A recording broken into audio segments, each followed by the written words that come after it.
J'ai fait un CAP humour, je m'en sers, c'est tout. Pris ça à côté, j'ai utilisé tout un CPF. Je trouvais un influenceur qui vend des formations humour, alors je profite, quoi. On va manger des chips. C'est une pomme chip ou deux, je suis un fanat des pommes chips. Moi je suis dans le poulet. Eh ben je vois rien qu'au niveau du poulet, c'est un bordel. Je veux ta plaque, je veux ton arme et j'aurai ta peau. Autant embrasser un Wookie. Mais je peux arranger ça? C'est nous les trois connards? Non, Denis, ces mecs sont des nihilistes. N'aie pas peur, ça craint rien. Je reviendrai.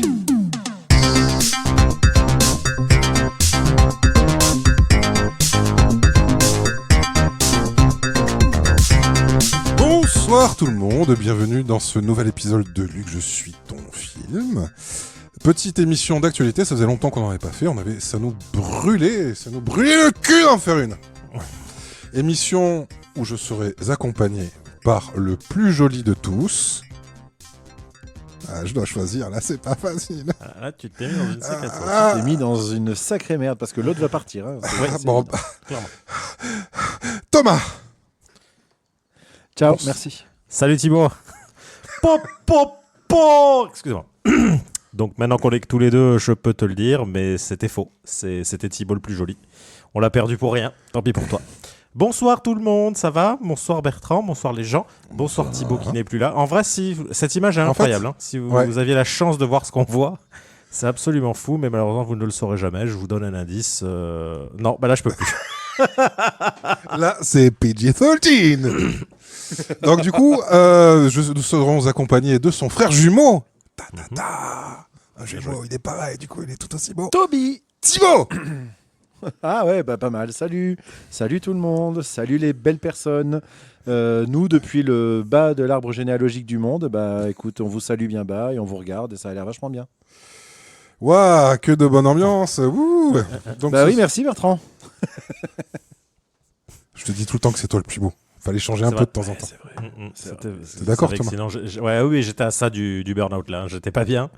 Il fallait lui donner un peu d'amour. Il était usagé, le petit. Tout à fait. Évidemment. Même si il chope des meufs, le gars. C'est vrai que je chope pas mal. Bref, ce soir, nous allons aborder un certain nombre de sujets. Vous avez vu la science de la transition, quand même. Hein. Ouais, nous allons c'est pas mal. aborder un Il y en certain avait pas, nombre... là, en l'occurrence. Pardon? Mais si. Il n'y en avait pas là en l'occurrence.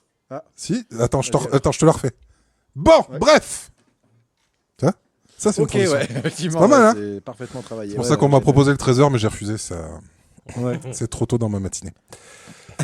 Cette semaine, nous allons parler d'un certain nombre de sujets. Nous allons, en l'occurrence, parler d'une sortie très récente, Thunderbolts, qui fut attendue et qui, apparemment, a quelques bons retours. On verra ce que l'ami Thomas ainsi que l'ami Thibaut en pensent. Ensuite, on va parler d'un de mes coups de cœur de la semaine dernière, qui s'appelle Le Loup-garou de Snow Hollow. Un film merveilleux à voir en VOD. Ensuite, nous allons évoquer la bientôt deuxième saison de Peacemaker, parce que Thomas aussi avait beaucoup apprécié. Ensuite, vous aurez... Ah, tu spoil. Ouais, je Ouais, spoil. là, le mec dit tout. Hein, Il dit lâche tout. les chevaux. comme on dit. Donc du coup, je porte un caleçon gris, de taille Ok. gigantesque. Peut-être cette partie-là, on la passe. Ah ouais Je sais plus. Je Ah, parce que je dis propose, tout. attention. Moi, je dis tout. Je ne cache Oui, plus rien. voilà. Mais dis tout le reste, du coup. Ok, alors le reste, c'est que on fera un retour sur notre petite actualité à nous, parce qu'on a des choses à vous dire. Ensuite, Thibaut nous lancera un sujet dont il a le secret. Un sujet qui nous permettra de parler et de vous donner un peu plus de nous-mêmes. Ensuite, nous parlons d'un film qui était attendu par l'ami Thomas, qui s'appelle Ravage. Et enfin, nous terminons par mon coup de cœur du week-end dernier, encore un film en VOD qui s'appelle Ni chaîne ni maître. Donc du coup, dans la Ça a l'air ultra prometteur, j'ai hâte d'écouter ça. Ça a l'air même très Prometheus. Et ce qui est fou, c'est que c'est un épisode qui dure que 7 minutes. Ouais, Oui. on en a déjà C'est là tramé que c'est fou. 5. Ouais. Du coup, belle les 2 minutes pour se dire au revoir et on est bon. Voilà, Bah allez hop, nickel. Merci. Merci. Bisous. À c'était bientôt. super, génial. Ciao. C'est quoi le film de la semaine prochaine? Ouais, ok, voilà. Allez, putain, c'est Non, bon. allez. Bon, Thibaut, c'était C'est toi vrai qui que ça va devais être parler long, de déjà. Thunderbolt, je me suis trompé dans la présentation. Ouais. Non, tu m'as cité aussi, donc tout va bien. Et de toute façon, je vais être pas mal accompagné de Thomas pour ce sujet, donc je vais beaucoup passer les plats. Le plat en l'occurrence à Thomas. Mais effectivement, on est allé cueillir ce sujet un petit peu brûlant, qui est le dernier Marvel au cinéma, le dernier en date, j'entends. Et, Le dernier de la un phase moustique 5. m'attaque. Le dernier de la phase 5, bah, tu vois, typiquement, j'ai lâché complètement ce genre de considération. Donc, merci, heureusement que tu es là. Et c'est tout à fait ce que j'espère de toi, à savoir toutes les précisions de l'or, chronologiques, Je suis bord terrain, je vous donne les infos sur les éventuels blessés, sur la composition. C'est parfait. Bertrand, vas-y. Du coup, avant que je petite commence. question, si c'est le dernier de la phase 5, est-ce que ça veut dire que le prochain, c'est le Avengers? Le prochain, Non. C'est les 4 Fantastiques. 4 Fantastiques et c'est le premier de la phase 6. D'accord. Voilà. On conclut pas par un Avengers, normalement. Pas forcément, non. Ok, Non. bah c'est nul. Voilà. Merci, je vous souhaite une bonne soirée. Merci. Merci. Ta-da-da-da. Donc, non, voilà, Thunderbolts. Je vais faire viteuf la fiche tech. Allez. Si ça vous va, et je le dis des abréviations Ouais, parce que vas-y. c'est le monde du Très bien. cinoche. Hein. Ouais, C'est avant c'est le tout monde une de la grande famille. péloche. Bien sûr. C'est ça. réalisé par Jake Schreier, c'est écrit par Johanna Callow et Eric Persson. C'est avec, entre autres, Florence Pugh, Sebastian Stan, David non, Harbour. c'est Fiorence. Bon, bref, c'est avec la meilleure actrice du moment, Sebastian Stan, David Harbour et d'autres gens. Bref. Wyatt Russell, ok. Oui, il y a Wyatt Russell aussi. Et Lewis Pullman aussi. Beaucoup de fils de. Et c'est Bill Pullman, c'est le fils de Bill C'est Pullman. le fils de Bill Pullman, Wyatt Ok, Russell, le fils de ok. Kurt Russell et de Goldie Hawn. Bref, donc c'était vendu un petit peu, comme le Suicide Squad de Marvel. Un peu Dans l'idée, oui, c'était ça en fait, parce que dans les comics, c'est ça, c'est un peu l'idée. oui, en gros. Ouais. Alors, je vais être franc, j'aime les comics, mais je crois que je n'ai jamais lu de comics Thunderbolt. Donc, c'était une découverte pour moi aussi. J'avais juste Parfait. quelques infos, mais voilà. Mais après, c'est plus ou moins l'idée, oui, d'une espèce de team d'anti-héros qu'on voit quand les Voilà, c'est Avengers ça. sont pas là pour faire le taf, quoi. C'est ça. Et justement, on reprochait au film Suicide Squad de présenter une équipe de méchants où tout le monde était très gentil, Mhm. mais parfois ils s'insultaient. Ce qui Ouais. faisait d'eux de sacrés méchants quand même. Ah, ben là, Attends, attention. Attends, il y avait Will Smith voilà. qui 2-3 fois fronçait les fourfils. Oui, c'est vrai. Ouais, mais ça, c'était dans le Higher Cut que je n'ai pas vu parce qu'il était interdit au moins de 12 ans et j'ai pas l'âge. Oui, t'as pas le droit, toi, c'est clair. Ouais, mais comme tu ne savais pas Et, lire, tu pouvais l'avoir vu. Oui, mais non, car je connais les chiffres arabes. Oui, et puis la maman à la maison qui y a dit ça, c'est non. Oui, c'est vrai. Tu vas pleurer sinon. Et bref, donc il était vendu comme ça, ce qui moi me rassurait pas des masses. Il se trouve que c'est pas tellement un Suicide Squad, c'est plutôt. Attends, il n'était pas vendu que comme ça, et c'est ce qui a fait beaucoup de bruit. Oui, c'est vrai. Oui. Il était vendu aussi avec, Dégueulasse. je pense, beaucoup d'ironie, comme étant le film, presque le film A24 de Marvel, De Marvel, ouais. puisqu'ils ont basé beaucoup de la com sur « Hey, on a le directeur de la photo de tel truc, on a les compositeurs de Everything Everywhere All at Once, on a machin, on a truc, on a bidule. Et est-ce qu'ils Bref, n'étaient pas à il deux faut- doigts de dire attention, le mec qui a fait les croque-monsieur ce midi à la cantine, eh ben une fois il a croisé le mec qui une fois Joël a fait le- Robuchon. Non, mais voilà. Et il y avait une grosse campagne de com qui était basée effectivement sur les noms génériques et qui était pour beaucoup issus de l'écurie A24, donc qui est l'écurie à la turbo mode en ce moment, parce que extra qualitative dans beaucoup de ce qu'ils proposent. Et voilà, le fait est que c'est vrai que j'ai écouté, je me suis permis d'écouter le podcast The Marvel Initiative qui parle de Thunderbolts, ça justement, et qui relevait le fait que ceci était très certainement une espèce de pique offerte à Scorsese qui disait que c'était pas du cinéma. Et du coup, ils ont basé toute une campagne de com en disant tous les gens qui font le cinéma que tout le monde aime en ce moment, ils sont chez nous. Et ils l'ont poussé parce Voilà, que ce même que là, la com qui viennent de sortir une fois que le film est sorti, c'est de partager une image de The Void, donc ceux qui ont vu le film savent, Oui. en position un peu christique avec marqué Absolute Cinéma, qui était une des catchphrases dernièrement de Scorsese, qui était assis dans un Scorsese, fauteuil avec les mains levées, avec marqué Absolute Cinéma quand il avait Voilà, il y a un mème qui méga tourne chié pas sur mal Marvel. où beaucoup de gens mettent leur film préféré sous cette image. Exactement. Bon, bref, le film, je vais pas forcément résumer l'histoire. Ça, vous irez voir le film et vous verrez. Je trouve qu'il tombe dans pas d'écueil. C'est un très bon point déjà que je lui donne. On n'est pas au final très vite, on comprend que c'est pas une équipe de méchants qu'on fait. C'est juste une équipe de plan B, quoi. C'est des plans B, c'est des paumés plus que des méchants. Et pourquoi ? Parce que le film est porté par Florence Pugh, qui joue donc Yelena, merde, putain, j'ai plus le nom, Thomas. La sœur de la Belova. Belova, du coup. C'est Ouais, Yelena Belova. Belova, c'est ça. Voilà, c'est ça. L'équipe est portée par elle, qui, on l'a vu déjà dans les films, n'est pas une méchante. Et dans les Pas séries aussi. vraiment. Dans les séries aussi, dans Hawkeye notamment, Ouais. elle est top. Son Et, papa est c'est un pas peu forcément communiste, une hein, donc c'est méchante. un peu une méchante, hein, quand même. Oui, mais justement, c'était son papa qu'on retrouve dans le film. Il fait partie de l'équipe et qui est, ouais, c'est le nostalgique, quoi. Hein. C'est voilà. Et bref, ça développe. Le film développe beaucoup les personnages, comme ça fait longtemps qu'un film Marvel s'est pas permis de le faire. J'essaie de tourner autour du pot, de pas trop en dire d'un seul coup, mais si, non, on va essayer de faire court. J'ai vachement aimé le film, j'ai passé un pur moment. J'aimerais bien revoir le film. Clairement, depuis Endgame, je me demande si c'est pas mon préféré qui est sorti. Même si j'avais vachement aimé le Black Panther 2 et je sais, voilà, bon, je sais plus lequel. Thor 4, Thor 4 bien sûr. Comment Thor 4, bien entendu. Oui, Thor 4, qui ne m'a pas fait vomir. Torcule. Voilà. Et Non, Doctor Strange 2 était pas si mal. C'était pas. Putain, merde. Ouais, dommage, hein, Deadpool. t'as voulu, C'était pas Gardien le de la dernier Galaxie. non, Deadpool. Deadpool et The Wolverine, Marvels. non, celui-là, il m'a mis très en colère. Ouais. The Marvel, Après, j'ai passé un bon moment. Les mais Gardiens de la voilà. Galaxie 3 peut-être. Ah ouais, c'est vrai, il y a celui-là que j'ai beaucoup aimé. Mais non, bref, il fait partie de mes préférés parce que il a une ampleur qui me va parfaitement. À savoir, on revient un peu à un street level, un peu plus, mais quand même à des enjeux qui sont très ramassés, très maîtrisés. Le film est plutôt cool à regarder, même en termes de pur cinéma. Je trouve que c'est un chouette film de cinéma. Dans ses qualités techniques, dans son acting, dans son écriture. Voilà, tout n'est pas parfait, évidemment. Il y a beaucoup d'écueils de Marvel, mais non, franchement, j'ai vraiment trouvé que tout déroulait avec beaucoup d'aisance. Et il y a des scènes, il y a une scène, notamment une séquence de visite intérieure, je dirais, pour pas trop en dire, que j'ai trouvé très audacieuse, hyper cool, très assumée, vachement chouette et qui donne un relief de fou à un personnage qu'on découvre dans ce film et que j'ai méga hâte de retrouver. Voilà, donc pour moi, c'est un énorme plus.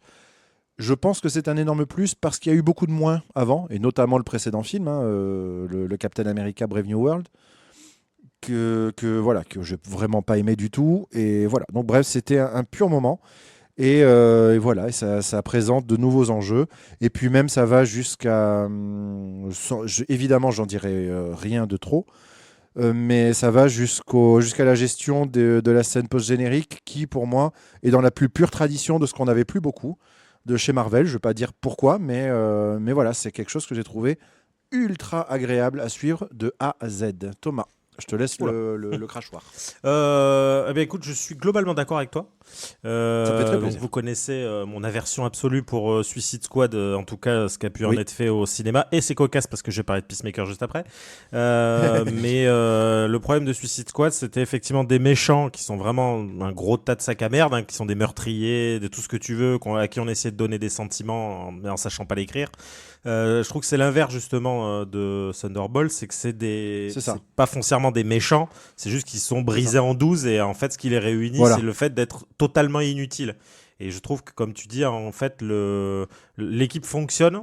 Wyatt Russell qui en fait a pris un énorme bashing, celui qui fait John Walker, donc US John Agent. Walker, le voilà, US Agent, c'est John qu'on qui a était vu supposé être le Captain le Captain America dans la America, série. C'est à peu près la même histoire dans les comics. Et en gros, je trouve que dans Falcon et Winter Soldier, il était vraiment pas passionnant parce que la série était sympa, mais c'était pas extrêmement foufou. Ça s'est beaucoup perdu en route. Voilà. Et là, en fait, le personnage, je le trouve extrêmement attachant parce qu'en fait, on sent que c'est juste un mec qui vit, qui court après un truc qu'il n'aura jamais. Et voilà, tous les personnages sont intéressants. J'ai vraiment trouvé le film bien. Encore une fois, Florence Pugh, j'ai l'impression qu'elle a, comme je vous disais sur le Discord, elle a vraiment une cape de charisme plus 1000 parce que je sais pas comment elle fait, mais quoi qu'elle fasse, elle est passionnante. Ça fait long. En fait, depuis le personnage de Kamala Khan, j'avais pas vu une actrice autant heureuse de faire ce qu'elle fait. Oui, elle est exceptionnelle, vraiment. Cette meuf, elle est démentielle. Et pour le coup, en plus, le cast, apparemment, c'est vachement bien entendu, parce qu'on a vu sur toute la promo, ils ont vraiment l'air de kiffer être ensemble. Et je trouve que ça se ressent dans le film, parce qu'en fait, on voit qu'ils s'amusent. Et comme tu dis, le fait de revenir un peu à un côté street level est cool. Il y a l'arrivée de Sentry qu'on attendait impatiemment, qui, je pense, va plus ou moins prendre la place de Vision, on va dire, dans l'univers. Ouais, moi, je connaissais pas du tout, et j'ai tellement kiffé ce perso. C'est-à-dire que déjà, l'acteur est très cool. On va dire papa est bon, mais le fiston est quand même pas mal. Il a quand même fait pas mal de trucs dernièrement. Il a joué notamment dans Top Gun. Avec le fun fact de Top Gun, son nickname sur le casque c'est Bob. Et il a essayé de faire changer le nom dans le film. Et ils lui ont dit non, c'est pas possible parce que c'est comme ça dans les comics. Donc du coup, ils ont mis 2 scènes côte à côte. Et en fait, la scène de I'm Bob, elle existe dans les 2 films sur le même ton. Donc voilà, moi, je trouvais ça vraiment cool. Comme tu dis, la scène post-générique. Donc on m'a un peu survendu. Je trouve que elle est cool, mais elle est supra survendue. Elle est cool. On est juste revenu. Elle est cool. Moi, on m'avait rien vendu du tout, donc je savais pas du tout à quoi m'attendre. D'accord. Mais en fait, effectivement, elle revient à une vraie tradition Marvel de la phase 1, phase 2, qui fait extrêmement plaisir à voir. Même s'ils arrivent à la spoiler dans le générique, ils arrivent à... Alors, je vous le dis pas, je te le dis en off, Thibaut, mais il y a un spoil de la scène post-générique pendant le générique. C'est très rigolo.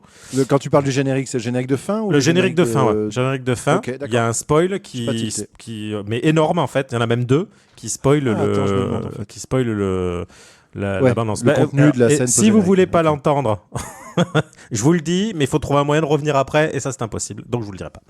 Donc voilà, je trouvais ça vraiment cool. Et effectivement, je pense que... Alors j'avais c'est la première phase Marvel où je rate quelque chose. J'avais pas été voir les Gardiens de la Galaxie parce que je ne vais pas voir de film avec des animaux, c'est une éthique personnelle, et je suis pas allé voir Captain America parce que voilà, ça pue la défaite. Tu vas pas voir des grosses merdes. C'est ça puait la défaite et je me suis dit, il est hors de question que je vois ça. Donc j'ai laissé tomber et en fait ça m'a fait vraiment plaisir de voir Thunderbolt. Rappelons que dans quelques semaines nous avons Iron Heart et qu'ils n'ont toujours pas commencé la promo, ça laisse rêveur. Voilà. Ah ouais oui, qui sort donc à l'heure où on se parle dans à peu près 2 mois et demi. Et il n'y a toujours pas de promo. Il y a eu un faux teasing. Attends, mais Iron Heart va sortir en film ? Non, c'est une série. En série. C'est une série. Ah, ok. C'est ce qu'il y aura entre le... Voilà. Fantastique. Par contre... Juste quelque chose, je voudrais répondre à quelque chose que j'ai vu sur le Discord. J'ai pas répondu, je voulais pas m'épancher. Marvel, en fait, Disney a recruté Bob Iger, recruté Bob Iger, parce que Marvel prenait un tour Disney, en général, prenait un tour qui ne leur plaisait pas, que ce soit sur les films live action ou autre. Et en fait, Disney rentrait dans le mood Trump le wokisme, c'est caca boudin, on va revenir un peu à l'ancienne. Donc je suis assez content du fait qu'ils reviennent peut-être à plus de qualité. Mais ça part d'un postulat extrêmement cradingue. Donc voilà, je veux juste remettre l'église au milieu du village.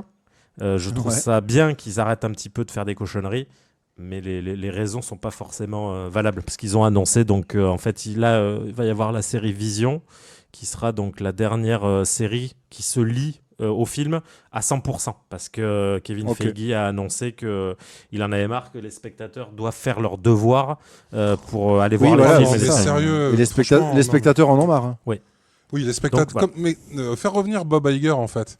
Je poussais mon coup petit énervement. C'est pas pour une question de qualité ou de quoi que ce soit c'est juste qu'ils prenaient four sur four, et s'il y a bien un truc qu'ils savent faire chez Disney, c'est ne faire aucune preuve d'originalité et de créativité depuis quelques temps. Du coup, ils ont repris de l'ancien et ils vont faire du comme avant. Donc du coup, c'est super. Bon, c'est cool que Thunderbolt propose quelque chose de nouveau, parce qu'ils se sont dit ça serait quand même pas mal qu'on prenne pas un four et qu'on ait un petit succès critique pour une fois.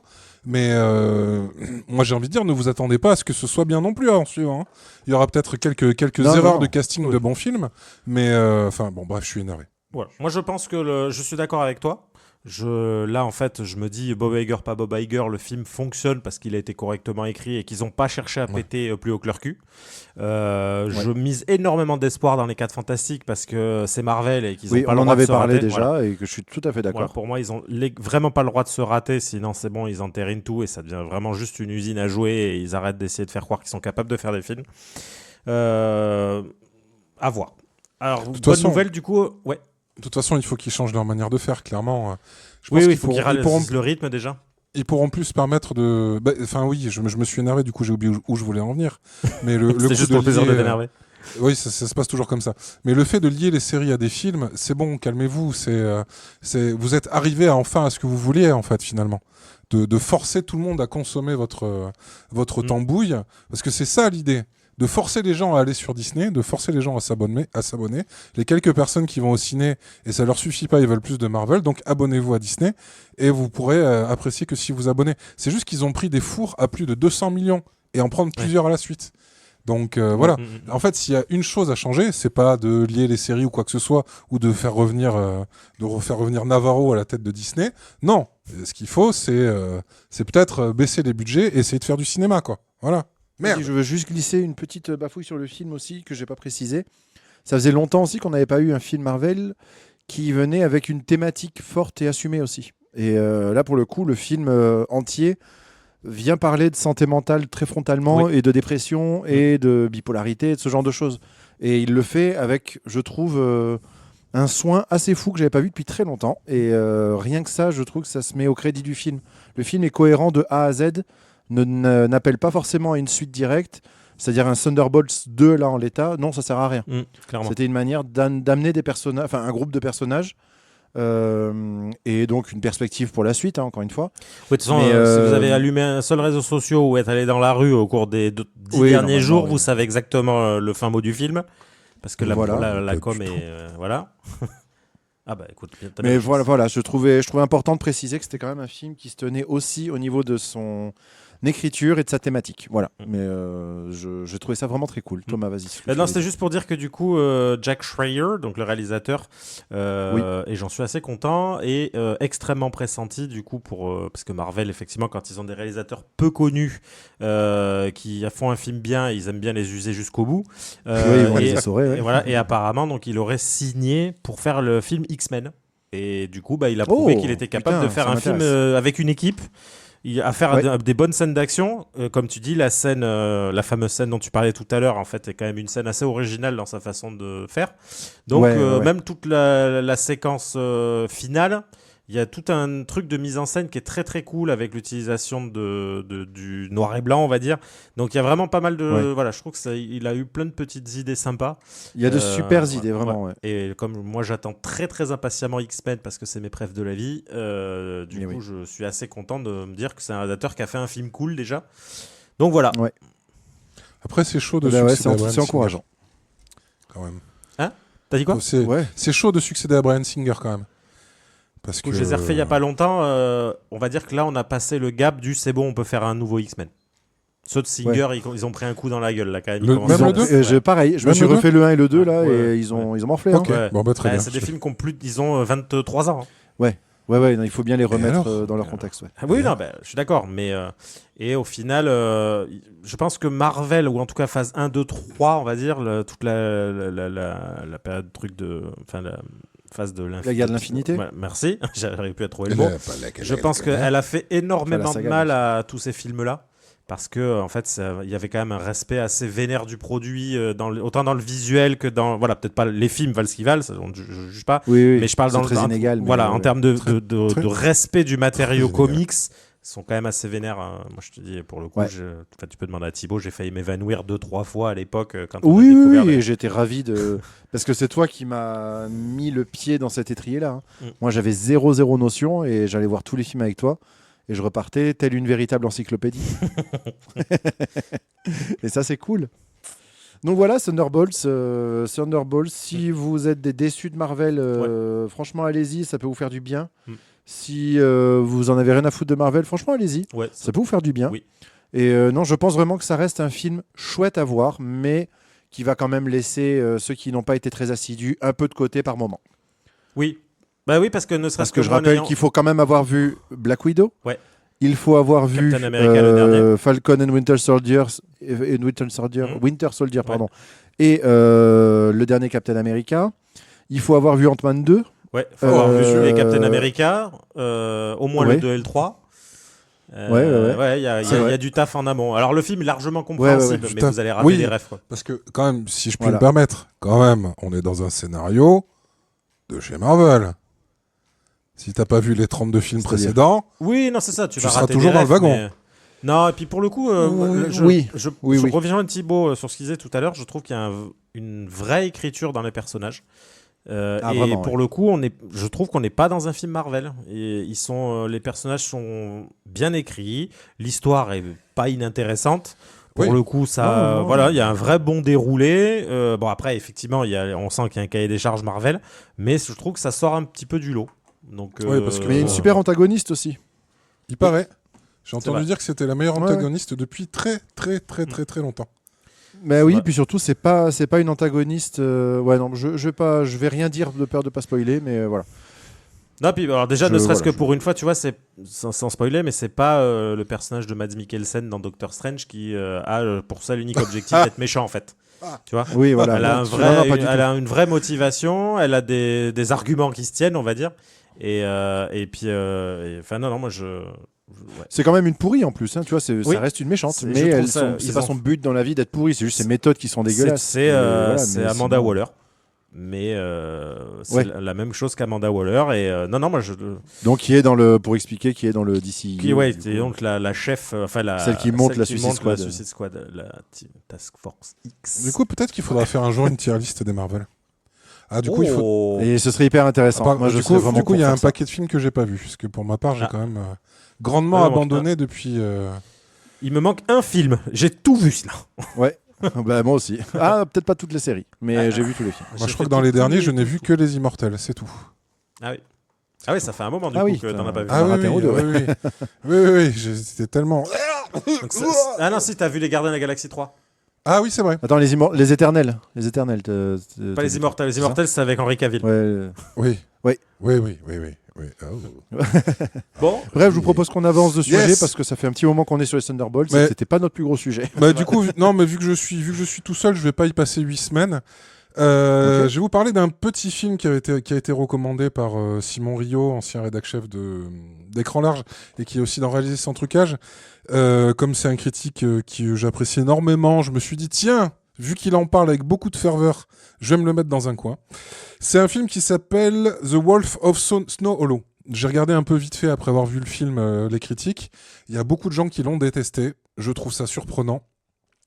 Mais en même temps, je comprends. C'est une histoire, comme le nom l'indique, une histoire de loup-garou qui se passe dans un lieu commun, on va dire. C'est dans une station de ski au milieu des États-Unis, un petit village pourrave, où une fille se fait massacrer de nuit, parce qu'il semble être une bestiole, et on passe notre temps à s'interroger sur est-ce que c'est un loup ou est-ce que c'est un être humain qui l'a assassiné.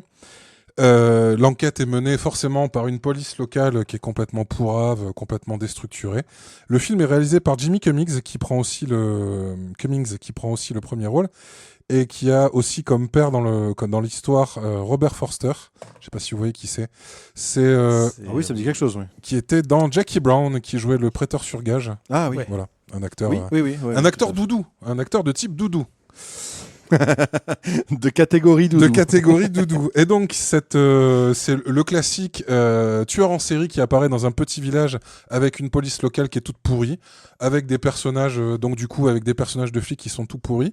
Mais ce que j'ai trouvé merveilleux dans ce film, c'est que ça commence, on a quelques plans de montagne magnifiquement faits. Tu te dis, ah ouais, bon, d'accord, on est dans ce genre de film. L'histoire commence à se dérouler. Là, tu es dans une caméra qui sonne quasiment caméra de téléfilm, mais avec une photo de très bonne qualité. Donc, du coup, c'est très déstabilisant. Et à chaque fois que tu penses que tu vas avoir quelque chose, tu as autre chose. Ou des fois, on te donne un peu ce que tu veux. Et du coup, tu te demandes tout du long, est-ce que je suis dans une série Z ou est-ce que je suis dans un vrai thriller ? L'enquête est menée donc par Jimmy Cummings, le réal, qui est un flic, c'est dit dès le début, qui sort d'une phase d'alcoolisme et qui a des crises de rage et qui forcément, il a jamais géré autre chose que des chats, des chiens écrasés et des grands-mères perdues. Donc forcément, une série d'assassinats, il gère très très mal. Avec un petit côté dans de la mer, donc il y a des touristes qui se barrent de la station. Bref, c'est un film extrêmement surprenant, vraiment, jusqu'à la dernière minute. J'ai eu quelques frissons de plaisir d'avoir un scénario qui te prend par surprise et qui te dit ce à quoi tu ne t'attendais pas. Bref, The Wolf of Snow Hollow, je vous recommande vivement, j'ai passé un moment génial et j'ai dû choisir dans la dizaine de films que j'ai vus ces dernières semaines. Et vraiment, celui-là, il surnageait. Oui, Thibaut. Dis-moi tout. J'ai une toute petite question d'ordre pratique. Tu le trouves sur quelle plateforme ? Alors, il est en VOD, tu le trouves sur Amazon, tu le trouves sur Canal+, et je crois que tu l'as aussi sur YouTube, mais je suis pas certain. D'accord, ok. Par contre, si vous avez l'occasion, préférez la VO. La VF est dégueulasse. Mais vraiment dégueulasse. Le film a commencé, je me suis dit, d'accord. Donc du coup, ils ont voulu donner un ton série Z. C'est peut-être une série Z. Tu passes les 3-4 premières répliques, tu dis, ah ouais, vraiment. Je crois que je vais pas supporter. Tu passes en VO, tu dis, ah ouais, d'accord. C'était pas le ton de base. Bref, c'est un film très, très surprenant et vraiment, allez-y. Il est super. Eh bien, au top. Merci beaucoup pour le conseil. Voilà. Et donc, du coup, maintenant, on va passer... Ce sera la réponse de Thomas. Non, j'écoute religieusement. Ouais. En tout cas, j'espère que vous aurez l'occasion de le regarder, que vous aurez l'envie de le regarder, vous deux, pour avoir le plaisir d'en parler avec vous, parce que moi, il m'a vraiment je le regarderai. Déstabilisé. Comme je pense qu'on peut le prendre comme une bisserie immonde, si on n'est pas touché par la semaine de refaire. Mais bon, passons à Peacemaker. Que se passe-t-il ? Alors, ça tombe bien qu'on parle de Peacemaker, vu qu'on vient de parler de Thunderbolt, qui beaucoup ont vendu comme étant le Suicide Squad de Marvel. Donc, il y a peu, je me suis dit, bon, je ne redonnerai plus jamais la chance au Suicide Squad de David Ayer. C'est un très très mauvais film, et je refuse de croire qu'il existe une Ayer Cut qui peut sauver cette petite purge. Ça n'est pas bien, on en parle plus. Mais... j'avais de l'espoir dans le deuxième. J'ai pas été autant déçu que pour le 1, mais j'ai pas trouvé que c'était non plus à se taper le cul par terre. J'avouerai que je te coupe très tôt, déjà, je suis désolé. Mais dans la manière de très mal écrire un vieux film des années 80, j'ai eu la même sensation que devant Les Éternels. C'était pour faire le lien. D'accord. Voilà. Et en fait, voilà, le film Suicide Squad commence comme un film de James Gunn. Donc, vous avez vu, on a mis du rock et on met du sang partout et c'est rigolo. Et très vite, il dit non, je vais quand même réécrire le film d'avant. Je vais plutôt leur donner des sentiments à cette bande de fumier. Et du coup, le film tombe un peu à plat pour moi. Et je trouve que le seul qui survole un peu dans tout ça, au-delà d'Idris Elba, mais uniquement parce qu'il est joli, c'est joli. Oui, on revient pas là-dessus. Tout à fait. Et c'est John Cena, qui a un personnage en fait qui est un fumier, qui est plus dans l'esprit... Même assez joli quand même. Oui, c'est pas faux. Qui est un fumier, mais qui pour le coup en a bien conscience. N'en a pas conscience comme les autres en fait, qui se persuadent, on va dire, que c'est pas des gens mauvais. Lui en fait, il sait que c'est pas un mauvais gars, alors que c'est un salaud aussi, mais je trouve son personnage intéressant. Et donc il y a eu quelques temps après, donc la série Peacemaker qui commence, pour ceux qui ont vu donc le film Suicide Squad, littéralement à la dernière scène de Suicide Squad, à la scène post-générique. Donc je vous la spoil, tant pis pour vous. Donc en fait, dans le film, on pense qu'il est décédé. Ce n'est pas le cas. De toute façon, si vous voyez le film aujourd'hui, vous vous en doutez vu qu'il y a eu la série. On pense qu'il est décédé. Il y a une scène post-générique, on le voit sur un lit d'hôpital. Il se réveille et en gros, on lui fait comprendre que ils en ont pas fini avec lui. Ça aurait pu être un flashback, la série, Thomas, voyons. En tout cas, je remarque qu'il y a quand même un respect très variable en fonction des films. Oui, tout à fait. Et qu'on conchit joyeusement ce film. Si vous l'avez pas vu, c'est pas grave, quoi. Et puis, il est sorti il y a un moment. Thunderbolt, on a quand même le respect il est sorti il y a pas si longtemps. Oui, il est encore à l'affiche, voilà. Quoi. On y va mollo. Et donc voilà, la série commence à ce moment-là. Et en gros, on suit juste les aventures d'une espèce d'équipe un peu cassé avec certains personnages qu'on retrouve issus de l'univers James Gunn, notamment donc avec l'acteur, je ne me risquerai pas à prononcer son nom, mais qui joue le maître de la... je vais chercher, qui joue le méchant des Gardiens de la Galaxie 3. Qui s'appelle le maître de l'évolution. Voilà, c'est bon, je l'ai. Oui, voilà. Voilà, et donc il joue un peu le chef de cette équipe. Personnage très peu sympathique. Oui, tout à fait. Et donc très peu. Vrai. Et la série en fait m'accueillit étrangement parce que je me suis dit bon, je vais jeter un œil parce que j'aime bien le personnage de Peacemaker, donc on va voir ce que ça dit. Déjà, il y a Robert Patrick, ce qui est toujours un plus dans quelle que soit la production. Ouais. Et la série m'accueillit pour une raison toute bête. Ça. Je vous conseille, juste pour le plaisir, d'aller sur YouTube et de chercher le générique de cette série. je pense que Oui, j'en ai beaucoup entendu parler. Ouais. Moi-même, j'en avais entendu parler, mais je ne savais pas en quoi il consistait. Et effectivement, le générique est exceptionnel. Je pense qu'il faut que toutes les séries de l'univers, toutes sans exception, utilisent cette idée-là parce que c'est génial. Donc je ne vous le dis pas, je vous laisserai le découvrir en direct. Donc voilà, la série m'a accueilli, c'est vraiment cool, l'histoire est sympa. C'est gore comme devrait être une Suicide Squad. Les personnages sont attachants parce que c'est vraiment des mauvais gens qui n'ont pas un mauvais fond mais qui vivent dans un mauvais monde, on va dire. Il y a tout ce qui peut être à peu près intéressant dans le cinéma de James Gunn, même si c'est pas un réalisateur que j'affectionne beaucoup et que je trouve qu'il use 4 codes et il tourne un peu en boucle. Le peu de choses qu'il fait correctement, il le fait bien dans la série et pour le coup on sent qu'il le fait vraiment à 100% et que la série il la suit. Donc voilà, et c'est une série vraiment cool avec des retournements de situation assez sympas. Elle est correctement écrite, les personnages sont intéressants, elle est pas trop longue et donc il y a la saison 2 qui arrive là prochainement. Donc voilà, je vous conseille vivement la série Peacemaker si toutefois vous aimez les... Parce que c'est pas une série de super-héros basique, on va dire. Il n'y a pas de... Oui, non, c'est une série de vilains. Voilà, c'est ça. À part Peacemaker, on va dire, et d'autres, mais c'est plus des super-héros à la Kick-Ass, on va dire, plus que des super-héros avec des super-pouvoirs qui volent partout. Donc voilà. Et c'est une série donc, qui, à l'époque, a été faite à la toute fin du DCU et avant l'annonce officielle du DCEU. Du coup, il y a plein de références à la Justice League. Et quand tu regardes cette série aujourd'hui avec le DCEU, c'était la version Extended Universe, quoi. Voilà, c'était la version Justice League Snyder et le DCU, c'est ce qu'on va avoir prochainement avec l'arrivée de Superman. Ah ouais, d'accord, il a fallu rajouter E pour dire non, vraiment là, ça c'est fini. Vraiment, c'est bon. Non, il a fallu l'enlever. Le DCEU, c'est parce qu'il y était déjà de base. Ouais. Parce qu'en fait, à l'époque, DC n'avait pas voulu l'appeler DCU pour pas qu'on dise vous avez vu, ils ont fait comme le MCU. Donc ils avaient fait le DCEU. Alors c'était pas du tout le cas. Pas du tout. Non, pour le coup, non. Pas du tout. Non, pour le coup, non, effectivement, non. Et donc voilà. J'avais entendu dire. Pardon. Non, vas-y. Ok, merci. J'avais entendu dire qu'il y avait un côté.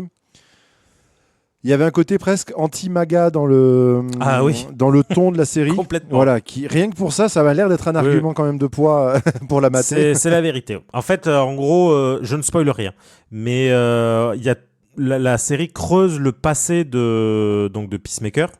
Donc, comme je te dis, dans une espèce d'équipe, ils sont 5. C'est tous des... c'est des fonctionnaires, on va dire, mais dans tout ce que ça comporte comme cliché du mec qui travaille au bureau et que ça fait chier.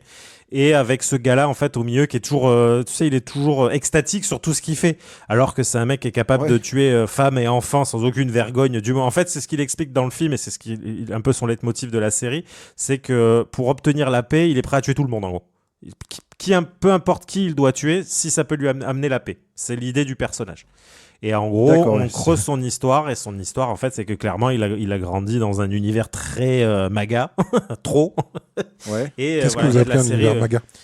Make America Great Again, donc c'est la doctrine Trump, voilà. En fait, c'est cette Amérique qui est trumpiste. Voilà, donc la série est dans cet esprit-là. Après, clairement, elle a le syndrome The Boys, hein. On sent que The Boys est passé par là entre-temps, et qu'il est de bon ton de prendre un super-héros et d'en faire un immonde sac à merde. Et c'est l'idée. Oui, bien sûr. Mais la série, franchement, très agréablement surpris. Il y a des séries, déjà j'en regarde peu, et le peu que je regarde, souvent je bug un peu, j'ai du mal à les terminer. Et là, en fait, non, on l'a regardé avec ma chérie, on l'a vraiment bingé parce que c'est vraiment, vraiment sympa.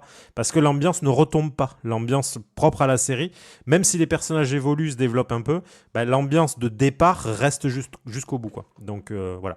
Et par contre, effectivement, elle a des écueils vous avez vu, on l'a connectée. Et du coup...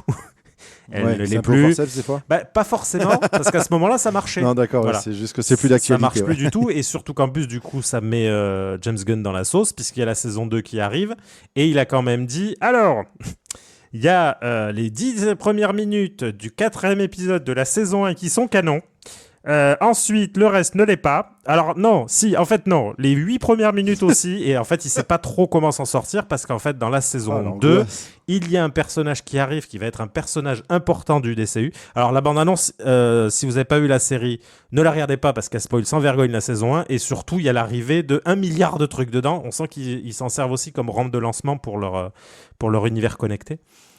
Mais ils n'arrivent pas trop à savoir quoi faire de la saison 1 parce qu'ils veulent la continuer. Il y a des personnages qui, en gros, interconnectent un peu tout entre le premier Suicide Squad, qui du coup, le Suicide Squad de James Gunn, qui n'est pas canon. De James Gunn, ouais, Voilà, qui n'est pas canon, mais du coup, ils utilisent des personnages qui rendent le tout un peu canon. Donc, ils savent pas trop quoi en faire, mais tu sens qu'ils veulent pas lâcher le truc. J'ai Quoi. l'impression. Ouais. Mais voilà, la série vaut le C'est coup. démoralisant. Bon, non, parce qu'après, au-delà de ça, en fait, tu t'en fous un peu. Parce que c'est très terre à terre dans un univers God tiers, quoi, de la série, enfin, les films du DCEU, c'était quand même du combat de Dieu, quoi. Et là, pour le coup, c'est vraiment des pignoufs avec des flingues. Donc, voilà. l'interconnexion Là, tu me donnes du ne pèse pas. Mais vraiment, je vous conseille de la regarder. En plus, il parle énormément de pénis, donc je sais que ça peut être un argument massu. Un argument massu, c'est pas ça. Ouais, qui non, compte, mais hein, voilà. c'est- Ouais, Donc voilà. Ça reste quand même un sujet qui. Je ne ferai pas de phrase. Non, bien merci. Voilà. Ok, Peacemaker, je compte bien y jeter un petit. Ça se regarde œil. vite en plus. Il y a peu d'épisodes, donc Ouais, vous pouvez y aller, ça se regarde vite et c'est vraiment Il y a 5 épisodes de 22 secondes. ça. Ouais, c'est ça. Non, 22 Ah, épisodes de 5 oui, secondes. effectivement. Ah, Ah. quand même. Et je vous dis, une fois que vous aurez vu le générique, de toute façon, ça vous serez cueillis. Ok. Parfait. Et ça se voit où ça? Nickel, merci. Sur Amazon. Sur Prime, non? D'accord. Alors attends, non, que je dise pas une connerie, est-ce que c'est Paramount Plus Oh Max putain. Je pense que c'est pas HBO Max. Ah ouais, bon, bah C'est non, un truc alors, que je tu pourrais vois pas sur mater. Prime, mais il faut que tu vois sur vous Prime, avez, mais en rajoutant de la thune, quoi. C'est ça. Fais Si chier. vous avez MyCanal, normalement c'est dispo sur MyCanal. Hein. D'accord. Max. Bah, si t'as l'offre. Eh bien écoutez, vous m'êtes sympathique, moi, je je l'ai vous pas, par fournirai exemple. mes codes et je vous... À tous les auditeurs. Tous. Vous Tous. m'envoyez un Oui, mail bah, tu à fais envoie passer. tes codes canal, s'il te plaît, ce serait extrêmement sympa. Balance ton code. @gmail.com, tout en minuscule, en majusculiscule. Et puis je vous enverrai ça avec Oui. plaisir. Voilà. Mais attention, si c'est pas en majusculiscule. Ah ben ça ne fonctionnera Ça pas. n'arrivera Et là, pour le coup, pas. Voilà. Non, ouais. Et vous Et enverrez, là, vous êtes dans la merde. Oui, parce que là, vous enverrez tous les messages à un groupuscule d'extrême droite néo-nazi. Après, ça dépend. Voilà. Du coup, Et si vous cherchez les enculeur de comptes, vous y allez. chèvre, je crois. Oui, un Qui a pris groupuscule, la série au premier degré. Oui. Pour le coup. C'est ce qui Ils s'est veulent passé vraiment avec... faire la paix. C'est ce Avec qui The Boys, s'était on en passé avait avec parlé. The Boys, ouais, c'était exceptionnel ça. Les mecs ont découvert un jour que depuis le début, en fait, la série se foutait de leur gueule. Ils ont fait, elle est nulle cette série. Oui, mais c'est depuis le début en fait qu'elle est nulle pour toi. Ça m'épuise. Vraiment, ça m'épuise. Ça m'épuise. Ouais, bah, c'est comme Trump dans la chanson est préférée et YMCA, quoi. Vraiment, putain. Oui.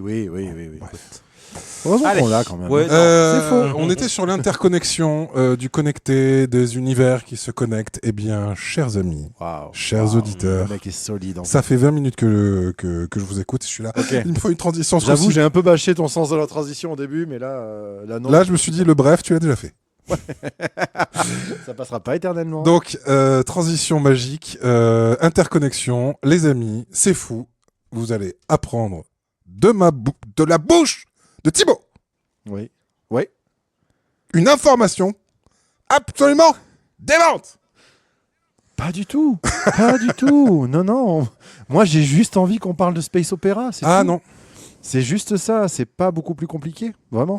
Bon, bah donc, du coup, juste ce que j'allais vous dire, c'est... Ah non, ouais, mais voilà. non, pardon. J'ai- Putain, en fait, exactement. Non, je viens de reconnecter avec le. Avec la connexion. Justement, de reconnecter. Ouais, Parce qu'en fait, ouais, c'est comme j'avais quitté les réseaux, bah, je comprenais pas de quoi tu me eh parlais. ben voilà.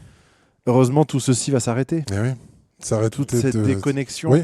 En fait, on a Oh. pris le verre Mm. et on s'est dit, la campagne c'est bien, Mm. mais qu'est-ce qu'on s'emmerde. Ouais. Alors si on revenait, Ça pue Si ça pique on un peu. revenait- Dans cette ville euh, qui pue. voilà, chez les néonazes. Voilà, c'est ça. Si on revenait chez les néonazes pour sucer leur sein Mhm. directement. Ouais. Car moi, Hein je suce le sein Oui, des on va nazes. revenir sur les réseaux sociaux. Qu'est-ce que je te Ouais. dis Voilà. On n'a Ça pas de va, race, ça. on n'a pas de race, hein, c'est On bon. n'a voilà. pas de race. On a- Voilà, il a suffi d'une On a remarque très de la peu de mi-fibre. fémur de manière générale. Oui. Vas-y, Bertrand. Non, juste la mi-fibre tigre dans le dernier épisode qu'on a sorti qui... quand Thomas a commencé à expliquer « Oui, nous, on est sur Discord, on n'aime pas trop les néo-nazis, on a quitté Facebook. » On a quitté Paris Je me aussi. dis « Mais vous êtes cons, quoi !» On a dit « Ok !» Donc nous voilà de retour sur les réseaux sociaux. On reviendra... Parce qu'on a une force de conviction qui est quand même assez balèze. Hein. Ça, je le rappelle. Ouais, non, c'est... on a vu des chips, en fait, qui avaient plus de résistance morale que nous.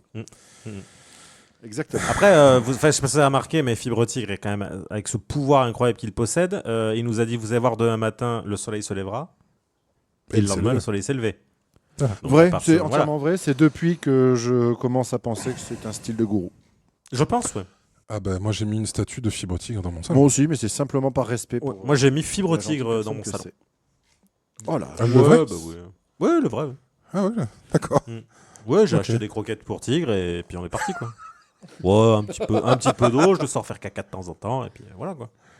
Putain, d'ailleurs, je dois te livrer les croquettes pour fibre également. Oui, tout à fait. Ouais. Non, bref, oui, on va revenir parce qu'on se rend bien compte que on n'a pas du tout l'ampleur, une ampleur suffisante pour se permettre de quitter cet univers-là tout en espérant faire quelque chose de ce podcast. Ça se voit, l'impact est direct. Hein, on va pas vous parler de nos stats, Ouais. mais nous on les voit et l'impact est quand même assez flagrant. Donc voilà, je pense que ce serait plus intéressant pour nous de pour le moment revenir.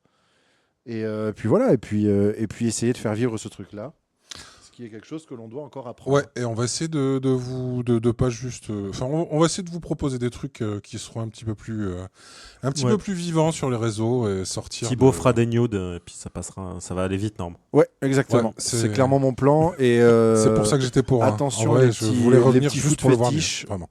Oui, Que- Ouais, Que- le petit foot que fétiche, pour ça. il y aura du plus pour vous. Oui, tout à fait. Ah ouais. J'ai des Ah, petites bah. mycoses en ce Ah moment. Attention, ça va Ah. vendre. Je vais faire un crossover The Last of Us. Le bel ongle un Ça va peu être génial. jauni là. Pop, pop, pop. C'est faux. Et hein. The Last of On va Us, être ça sur sera du cordyceps. le last ongle.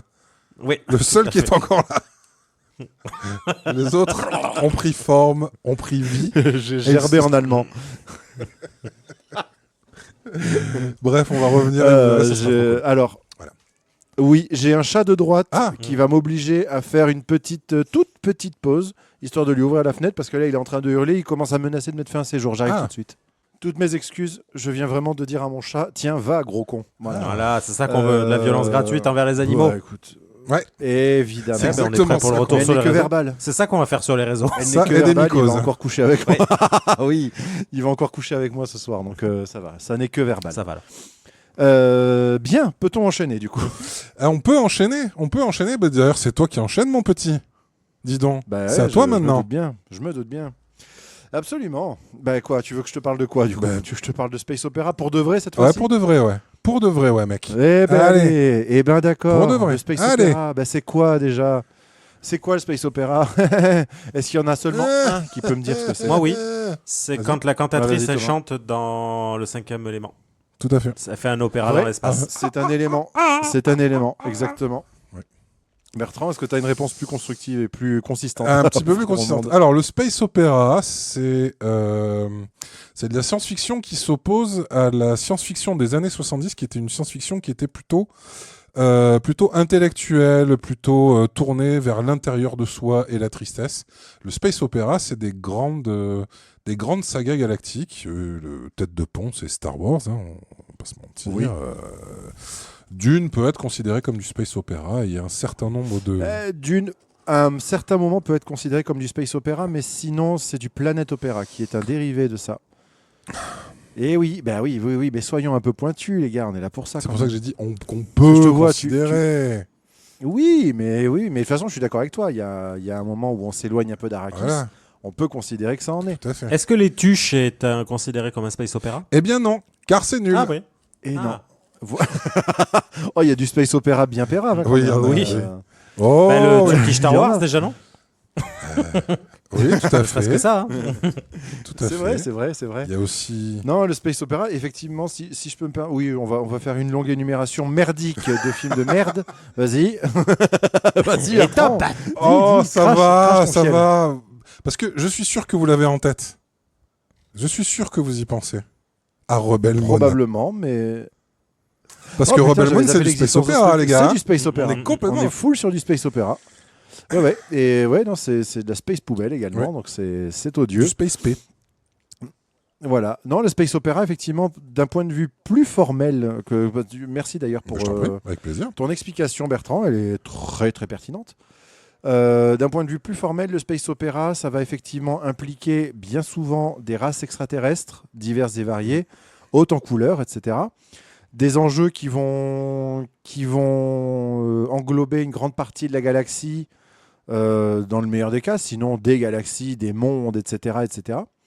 Il va y avoir un aspect politique qui va entrer en ligne de compte, et oui, une espèce de souvent, ouais,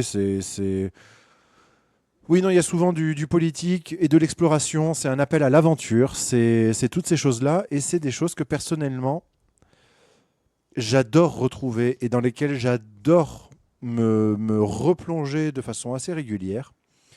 Et si je voulais vous parler de ça, et puis je vais revenir un petit peu sur votre rapport avec le space opéra, bien qu'on ait déjà un petit peu évoqué ces choses-là dans le tout premier épisode du podcast qui concernait Star Wars 8, parce que Star Wars, comme tu l'as dit, c'est un peu le fer de lance le plus populaire du space opéra, je pense. Mais il y a une autre saga qui va se positionner exactement dans la même rangée, mais qui ne va pas l'aborder de la même manière, qui est Star Trek. Et il y a un dérivé non officiel de Star Trek dont Thomas nous avait souvent parlé, et que enfin j'ai commencé, et c'est ce qui m'a poussé à en parler. Et oui, The Orville, la série de Seth MacFarlane, qui est un cri du cœur, un hommage et un chant d'amour à Star Trek, puisque ça en reprend tout, des codes visuels à la structure des épisodes, à la structure narrative, à l'état d'esprit qu'il y a derrière. Parce qu'en fait, même à toute l'équipe créative, ils sont allés chercher beaucoup de scénaristes de Star Trek. Ils sont allés chercher plein d'acteurs secondaires qui ont joué dans Star Trek pour passer des têtes. En fait, c'est vraiment... ils ont poussé le concept Star Trek au maximum. Non, voilà. Et du coup, c'est vrai que j'ai mis mes petites pantoufles. Je me suis lancé le premier épisode, et c'est là que je me suis dit... Putain, en fait, j'avais envie de ça et je le savais pas du tout. Exactement. J'avais envie de ce space opéra qui va prendre son temps, qui va me raconter des histoires qui sont toutes plus folles les unes que les autres, parce que Star Trek et donc The Orville ont ça de très très agréable, qu'à chaque épisode, on va nous présenter, et c'est ce que Doctor Who développe aussi bien souvent, chaque épisode va nous présenter une situation, un lieu, des personnages, des races, des nouveautés, en gros, tout le temps. Il y a tout le temps des nouveautés, on est tout le temps dans la découverte, et il y a toujours des points d'originalité qui vont être assez saisissants et qui vont garder l'intérêt tout le temps actif. Et en fait, un épisode, ça va globalement se passer de cette manière. C'est l'équipage est appelé dans un endroit, donc The Orville, le USS Orville, c'est un vaisseau, c'est l'Enterprise. Un vaisseau des humains. C'est l'Enterprise, exactement. Et qui est amené à explorer l'espace et à être appelé sur diverses situations. À confronter diverses situations et essayer de se dépatouiller dans les emmerdes qui vont suivre ce truc-là. Et pendant tout l'épisode, en fait, on te glisse à la fois des éléments de découverte de l'univers propre à cet épisode, ça peut être une planète, une race, les deux, ce genre de choses, et aussi on te glisse les éléments de compréhension de ce qui va permettre de résoudre la situation à la fin. On est souvent dans de la résolution pacifique ou en tout cas manichéenne, on va dire. On peut buter des gens si c'est vraiment les gros méchants. Et on va essayer de résoudre les problèmes comme ça pour arranger la situation, comme dans Doctor Who. Il faut savoir que là, je parle, pour bien savoir d'où je parle de ton salon, mon siège du gars qui a commencé, ça peut m'arriver, le gars qui a commencé à peine la série. J'ai maté peut-être 4-5 épisodes. Le dernier que j'ai regardé, pour te situer, Thomas, c'était l'épisode avec Charlize Theron de la saison 1. On m'avait convaincu. Voilà. Oui, Pareil, parce qu'il ne faut pas oublier que Seth MacFarlane possède beaucoup d'amis. Seth MacFarlane, il connaît du monde. Et qui se sont tous dit, tiens, on va quand même passer une tête dans la série. Donc je pense que c'est la série la moins connue qui possède le plus de caméos. Oui, puis là, on est sur du caméo, on est sur plus que ça. C'est le guest de l'épisode. Oui. Elle est là pendant tout l'épisode, et elle est très importante, et tout ça. Donc voilà, et on est sur un équipage qui, en plus, ressemble à un équipage Star Trek, et en plus, à la petite touche Seth MacFarlane de cet humour complètement frappé.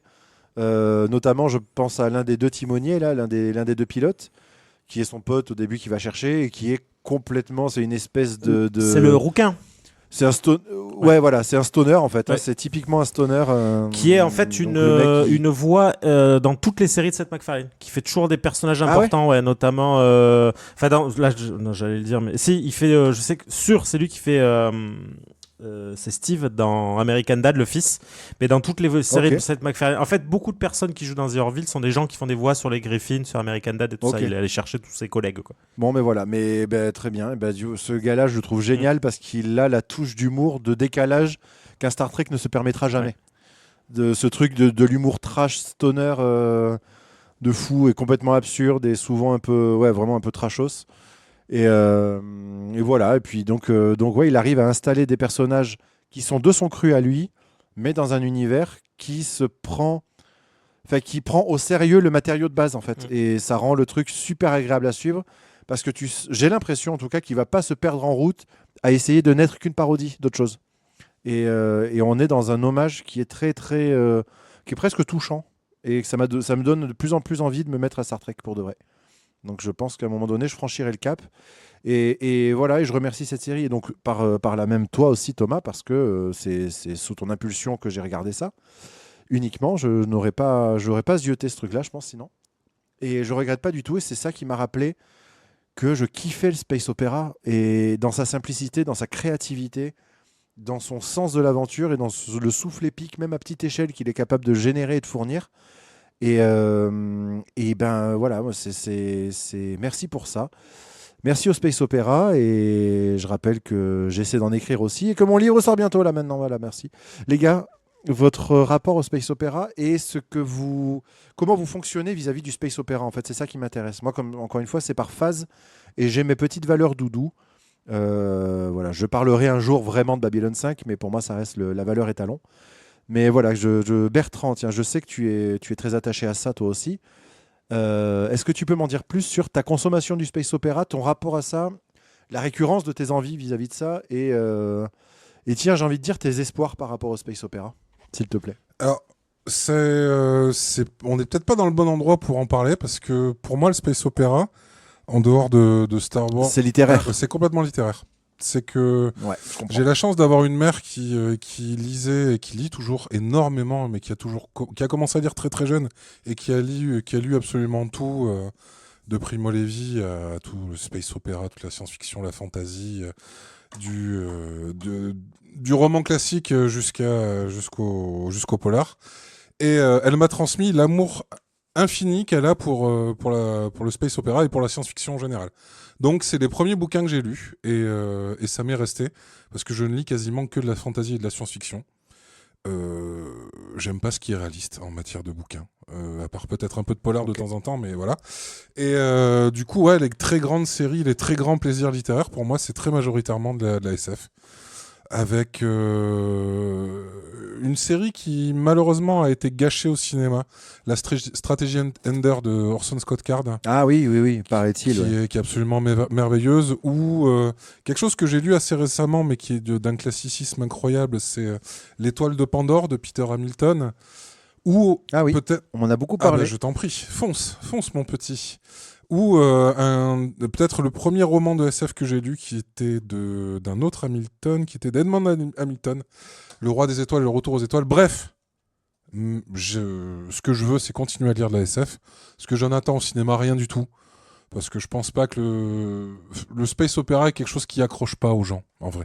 En dehors de Star Wars, qui je pense est un accident, un heureux accident, je pense que c'est un truc qui ne touche pas les gens. Donc, à part un film qui sort de temps en temps et qui donne beaucoup de bonheur, ou une série, je sais pas si on peut dire que Battlestar Galactica c'est du space opéra, mais à 100%, je pense. Hein. Je sais pas. Je pense. Bon. Non. En tout cas, bon, ben voilà. J'en ai très peu vu, hein, mais je pense que oui, hein, à mon avis, on est quand même. Donc du coup, ouais, des séries The Orville, là où tu m'as donné envie d'aller y jeter un œil. Bien sûr, je le dis à qui veut l'entendre. Oui, non, bien sûr. Il faut. C'est une super série. Et puis c'est très soigné, même en termes de production. Ouais. Il y a vaguement un petit côté cheapos, mais qui est pas du tout gênant, sachant que... Ouais, mais même déjà au début, c'est... Il n'y a pas un moment où tu te dis, ouf, ouais, putain, c'est Doctor Who première saison. C'est ça, c'est parce qu'en fait, il a l'intelligence de ne pas en faire trop. On sent qu'il met tout son budget dans ça, une exactement. scène et il dit, on l'a fait, on fera pas mieux, on passe à autre chose. Ouais, parce que c'est quand même généreux. Hein. Oui, c'est quand même généreux. Il y a quand même des scènes cool. Voilà, c'est juste, ça va pas jouer dans le réalisme qu'essaie d'avoir Star Trek. Et c'est en ça que ça peut être un peu bâtard vis-à-vis de Star Trek. Mais Non, et puis en vrai, on n'a pas besoin d'énormément de pognon pour faire du space opéra. Voilà, Battlestar Galactica, il y a vraiment, je sais pas s'il y avait beaucoup d'argent dedans, mais voilà. Bon, après, tu peux en mettre beaucoup. Et Starship Troopers, ça reste un de mes films préférés. Je pense que c'est du pur space opéra. Et toi, Thomas, le space opéra, t'en dis quoi? Et ouais. Alors moi, je suis un ultra fan de Star Wars. J'aime beaucoup Star Trek. J'ai regardé un peu les séries à droite à gauche. J'ai jamais été à fond dessus, mais j'ai regardé. J'ai adoré les films de DJ Abrams. Voilà. Après, ça peut être sur plein de formes. Alors en fait, j'ai un rapport particulier parce que ça va être surtout dans les sons. En fait, je suis capable de lancer Mass Effect et de juste rester au menu. Parce que le thème très SF, je le trouve fascinant. Ouais. Donc ça va être plutôt ça, en fait. Mon rapport au space opéra, c'est ce que ça va m'apporter au niveau du son. Après, effectivement, The Orville... moi, c'est une série que j'ai regardée parce que je suis un hardcore fan de Seth MacFarlane.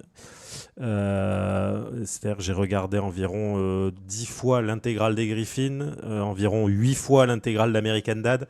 Là, ça fait quelques jours, je me dis, il serait quand même temps que je reprenne les Griffins, parce que là, ça doit faire au moins 1 an que je ne l'ai pas regardé. Donc, je suis vraiment un hardcore fan, et je me suis dit, je vais commencer à regarder. Et en fait, cette série a une particularité, c'est que quand il l'a vendue à l'époque à la Fox, donc c'est eux qui produisaient tous ces dessins animés, en fait, il avait depuis longtemps, c'est un projet qui lui tenait à cœur. Il y a tout un reportage ou un dossier, je ne sais plus non, c'est un dossier que j'avais lu, qui était hyper intéressant. J'essaie de te le retrouver et de vous le retrouver si la série vous intéresse. Où en fait, il expliquait que il a travaillé sur Star Trek quand il a commencé, quand il est arrivé à Hollywood. Il a travaillé sur Star Trek. Et en fait, il est ultra fan. Et ça lui faisait de la peine de voir que ce qui sortait en Star Trek, ça correspondait plus vraiment à ce qu'était le Star Trek qu'il avait connu lui. Donc sans être un fan rageux, mais il s'est dit j'aimerais bien revenir à ce qui fait l'essence de Star Trek. Et en fait, il a vendu la série à la Fox en disant j'ai un concept, on fait les Griffins chez Star Trek en série live. Donc il a vendu ça comme concept. Il a tourné un pilote et on le ressent un peu dans le tout premier épisode quand tu le sais, où il y a un peu plus de blagues un peu mongoliennes que tu perds un petit peu à partir de de l'épisode 2, l'épisode 3. Oui, il y en a, en général, il y en a une par épisode, voire tous les 2 épisodes. Voilà. Et puis en plus, c'est très léger. Quoi. Ça va être un regard, une remarque, une réplique à un moment donné. Sauf que à la base, il a vendu la série comme ça. Mais il s'est dit, en gros, la Fox a dit, bah oui, tout ce que tu fais, ça marche chez nous, donc vas-y, feu, tu le fais. Sauf que du coup, il a fait The Orville. Et qui est donc vraiment, je trouve, un cri d'amour à la SF en général. En fait, on sent qu'il aime ça, qu'il aime. Exactement. Voilà. Et moi, je te dis, cette série, elle m'a vraiment cueilli parce qu'elle arrive à faire rire. Il y a vraiment des épisodes qui arrivent à être touchants. Il y a des personnages qui sont captivants. Il y a Doug Jones, donc c'est génial. Il y a... C'est qui Doug Jones, c'est le fameux acteur désingandé qui fait Pan. Et là, il fait... Je me souviens plus le nom du personnage qui est tout bleu, là. Ah non, je confonds avec Star Trek. Je confonds avec Star Trek. Doug Jones, c'est un Star Trek, et là c'est Alan Tudyk, qui est dans le robot, qui est pareil, un gars qui joue dans Resident Alien et tout ça. Que je dise pas de bêtises, mais je crois bien que c'est. Tu verrais ça dans Dodgeball, il fait le pirate, il a fait pas mal de voix, il fait le robot dans iRobot. Enfin, c'est un mec qui a l'habitude de faire ce genre de choses. Ah oui, ok, ouais. Et en fait, tu vois, ce qui est génial, c'est que c'est une série qui a dû en permanence se battre pour pas être annulée. Parce qu'il y avait un petit noyau de hardcore fans qui a toujours réussi à la renouveler. En fait, elle a été sauvée à la fin de la saison 2, elle a été reprise. À la fin de la saison 3, elle a été reprise. Et la 4, je crois, est la dernière. Si je crois, c'est ça, 3 et 4. Ah, il y a 4 saisons, ouais, 4, parfait. Et en fait, ce qui est génial, c'est à compter de la saison 2, on sent qu'ils se sont dit, bon, ok, on vous file un peu plus de bif, la série a pas trop mal marché, faites-vous un peu plus plaisir. Et du coup, il oublie un peu le côté un peu plus guignol, on va dire. Et la série devient vraiment, c'est du Star Trek. À partir de la saison 2, c'est full Star Trek, sans perdre ce ton-là. Et avec des épisodes vraiment cool. Je sais plus si tu l'as déjà vu, notamment un épisode sur la religion qui est exceptionnel. Moi, c'est que l'épisode. En fait, j'avais lu le pitch de cet épisode. Oui, ça me dit quelque chose, oui. Où en gros, je le pitch tout simplement. Ils arrivent sur une planète qui a. C'est un vaisseau. C'est une planète vaisseau. Non, du tout. C'est une planète en gros qui vit, qui n'a pas de cycle de 24 heures, qui en gros fait des bonds dans le temps. Et en fait, ils descendent comme ils font donc pour voir ce qui se passe sur la planète. Et son adjoint, je sais plus comment elle s'appelle, Adrienne Palicki. Oui, son ex-femme. Voilà, quoi. c'est ça. Donc c'est son second. En Jean-Joseph. gros, c'est ça. Elle va sauver une petite fille. Et ils remontent dans le vaisseau. Et quand ils redescendent le lendemain pour voir s'il n'y a pas eu de soucis, eh ben, en gros, ils ont avancé de 100 ans.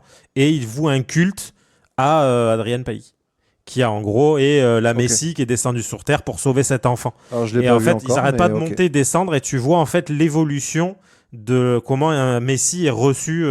Et c'est elle en fait, alors qu'elle a pas fait, elle a juste aidé une petite fille, voilà. Et là, et cet épisode est incroyable. Mais il y a plein d'épisodes, toi, sur le langage, sur le rapport aux réseaux sociaux. Tu as, enfin. Ouais, ils arrivent à toucher des thèmes vraiment cool avec une vibe 90. Ça m'a beaucoup rappelé Sliders dans l'esprit, avec ce truc de découverte dans le côté un poil cheap. Bah, t'as le cheap 90 un peu nostalgique. Enfin, moi je trouvais que c'était une série mais absolument incroyable qui m'avait vraiment très agréablement surpris. Et oui, mais c'est vrai que le space opéra sert à ça aussi. On va vite conclure avec ce sujet parce qu'on y passe du temps. Le space opéra sert aussi à ça, c'est à brasser beaucoup de sujets de fond qui sont très intéressants.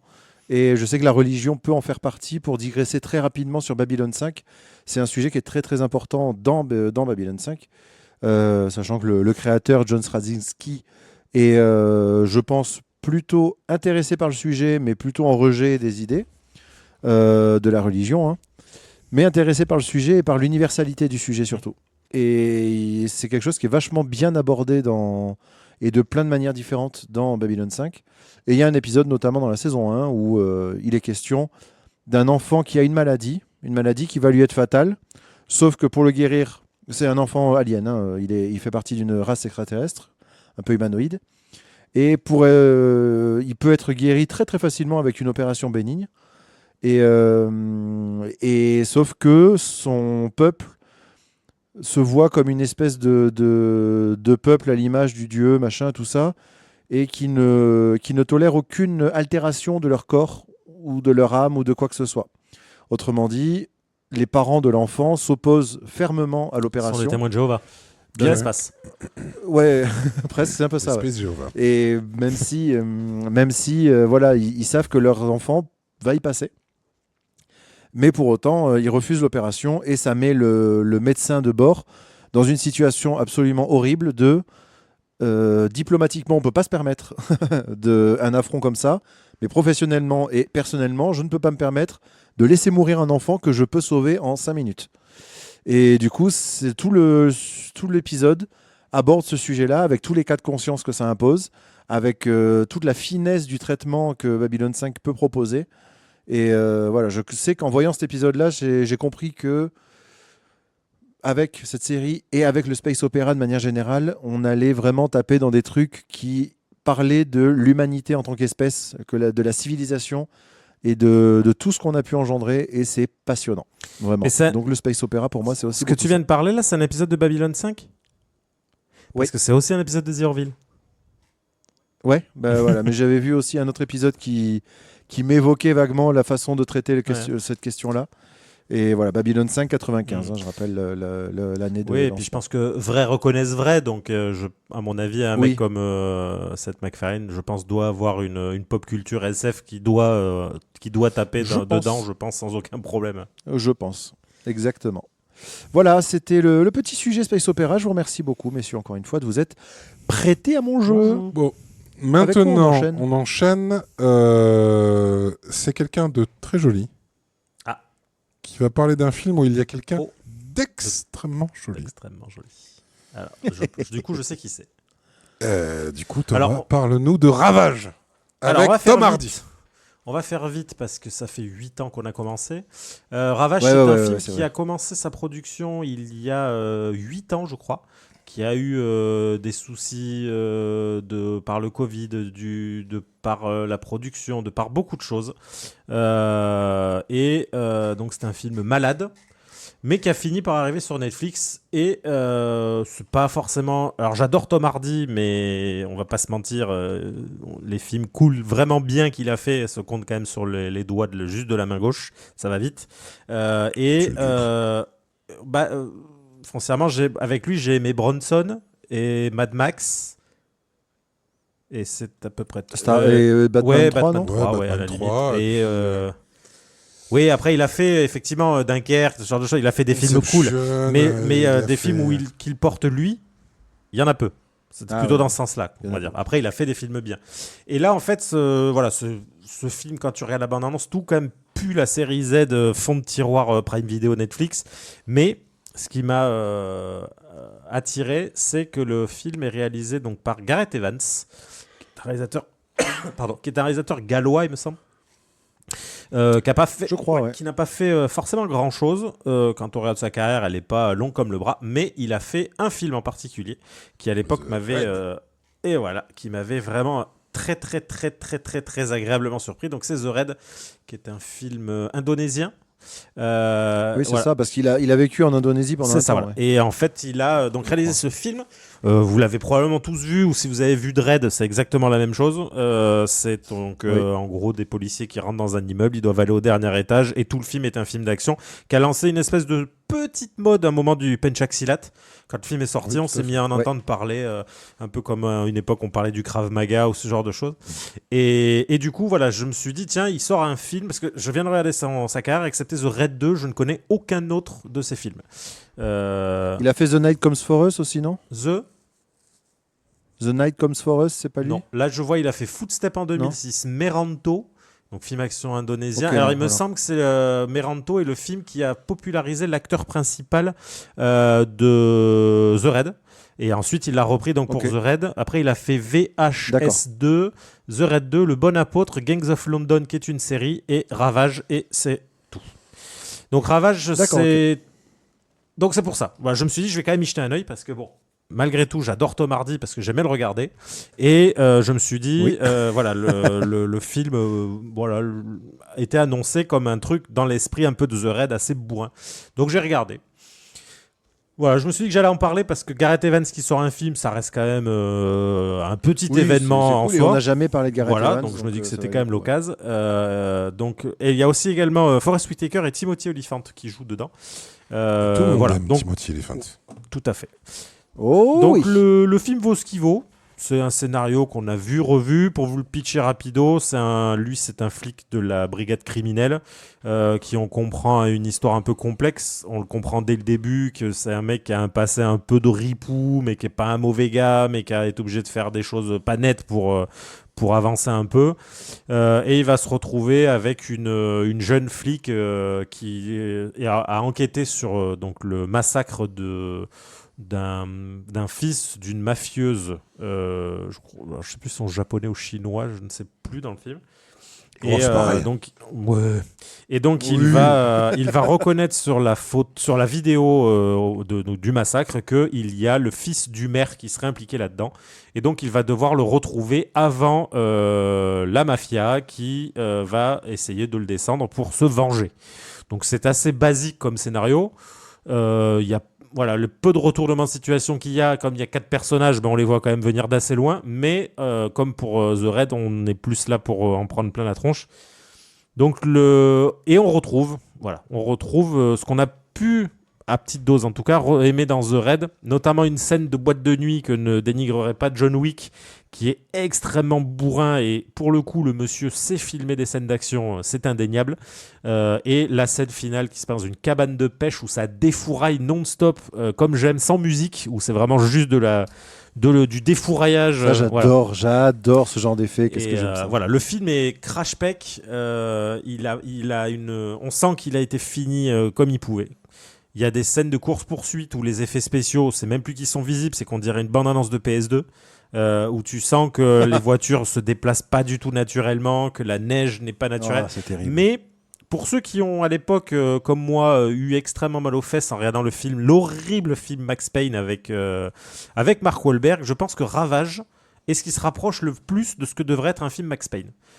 Si vous avez aimé les jeux Max Payne, je vous encourage à regarder Ravage comme si vous regardiez une adaptation de Max Payne, et pour le coup ça se tient parce qu'on retrouve un peu la même ambiance avec la neige, la nuit permanente, ce genre de choses, et les scènes d'action valent vraiment le coup. Voilà, c'était juste pour en parler parce que ça m'a fait plaisir de voir Tom Hardy, ça m'a fait plaisir de voir un film d'action. On sent qu'on est encore à fond dans l'ère John Wick parce qu'on retrouve vraiment Voilà, même si c'est beaucoup plus bourrin. Mais j'aime beaucoup là où il a besoin de tirer une balle, il va vider 18 chargeurs et on voit souvent le résultat. Ouais, donc ça. le film est violent. Le film est très violent. C'est ça. Il y a quand même ce côté cuisine à la viande. Il y a hein. notamment une scène en fait où un des protagonistes a une Kalachnikov quoi, et il vide la totalité du chargeur sur un gars. Le mec tombe. Ils ne sont jamais morts sur le coup. Ça j'aime beaucoup, ce qui fait qu'il y a beaucoup de scènes où il continue voilà, il d'agoniser. se noie un à peu terre. dans leur sang et le gars est troué, tout le visage, le bide, les épaules. Le mec est vraiment massacré au sol en fait. Et ça rajoute un peu à l'ambiance. Donc voilà, si vous avez Ils l'occasion. finissent enfant Si vous aimez la violence, finalement. Si vous avez l'occasion et que vous voulez regarder un film, voilà, un film un peu bourrin qui sort un peu du lot, et puis comme je vous dis, juste parce que c'est cool de voir Tom Hardy, je vous encourage fortement à le regarder parce que pour le coup, même les méchants qui jouent les rôles du méchant, on peut pas trop leur donner d'autres caractéristiques. Bah, je trouve que le personnage méchant entre parenthèses principales, c'est un personnage féminin.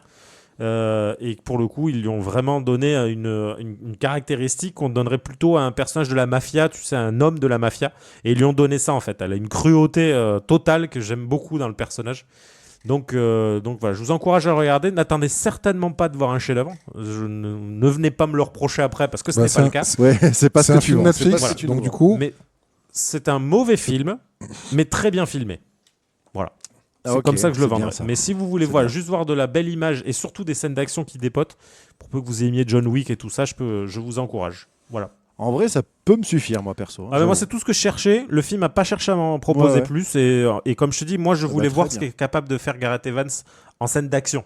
Quand tu regardes The Raid, tu te doutes, tu vas pas le voir pour le verser une larmichette parce que tu vas être ému par le jeu des acteurs. Non, ni pour la profondeur Exactement. des persos. Et ben là, c'est exactement pareil. Il essaye d'écrire.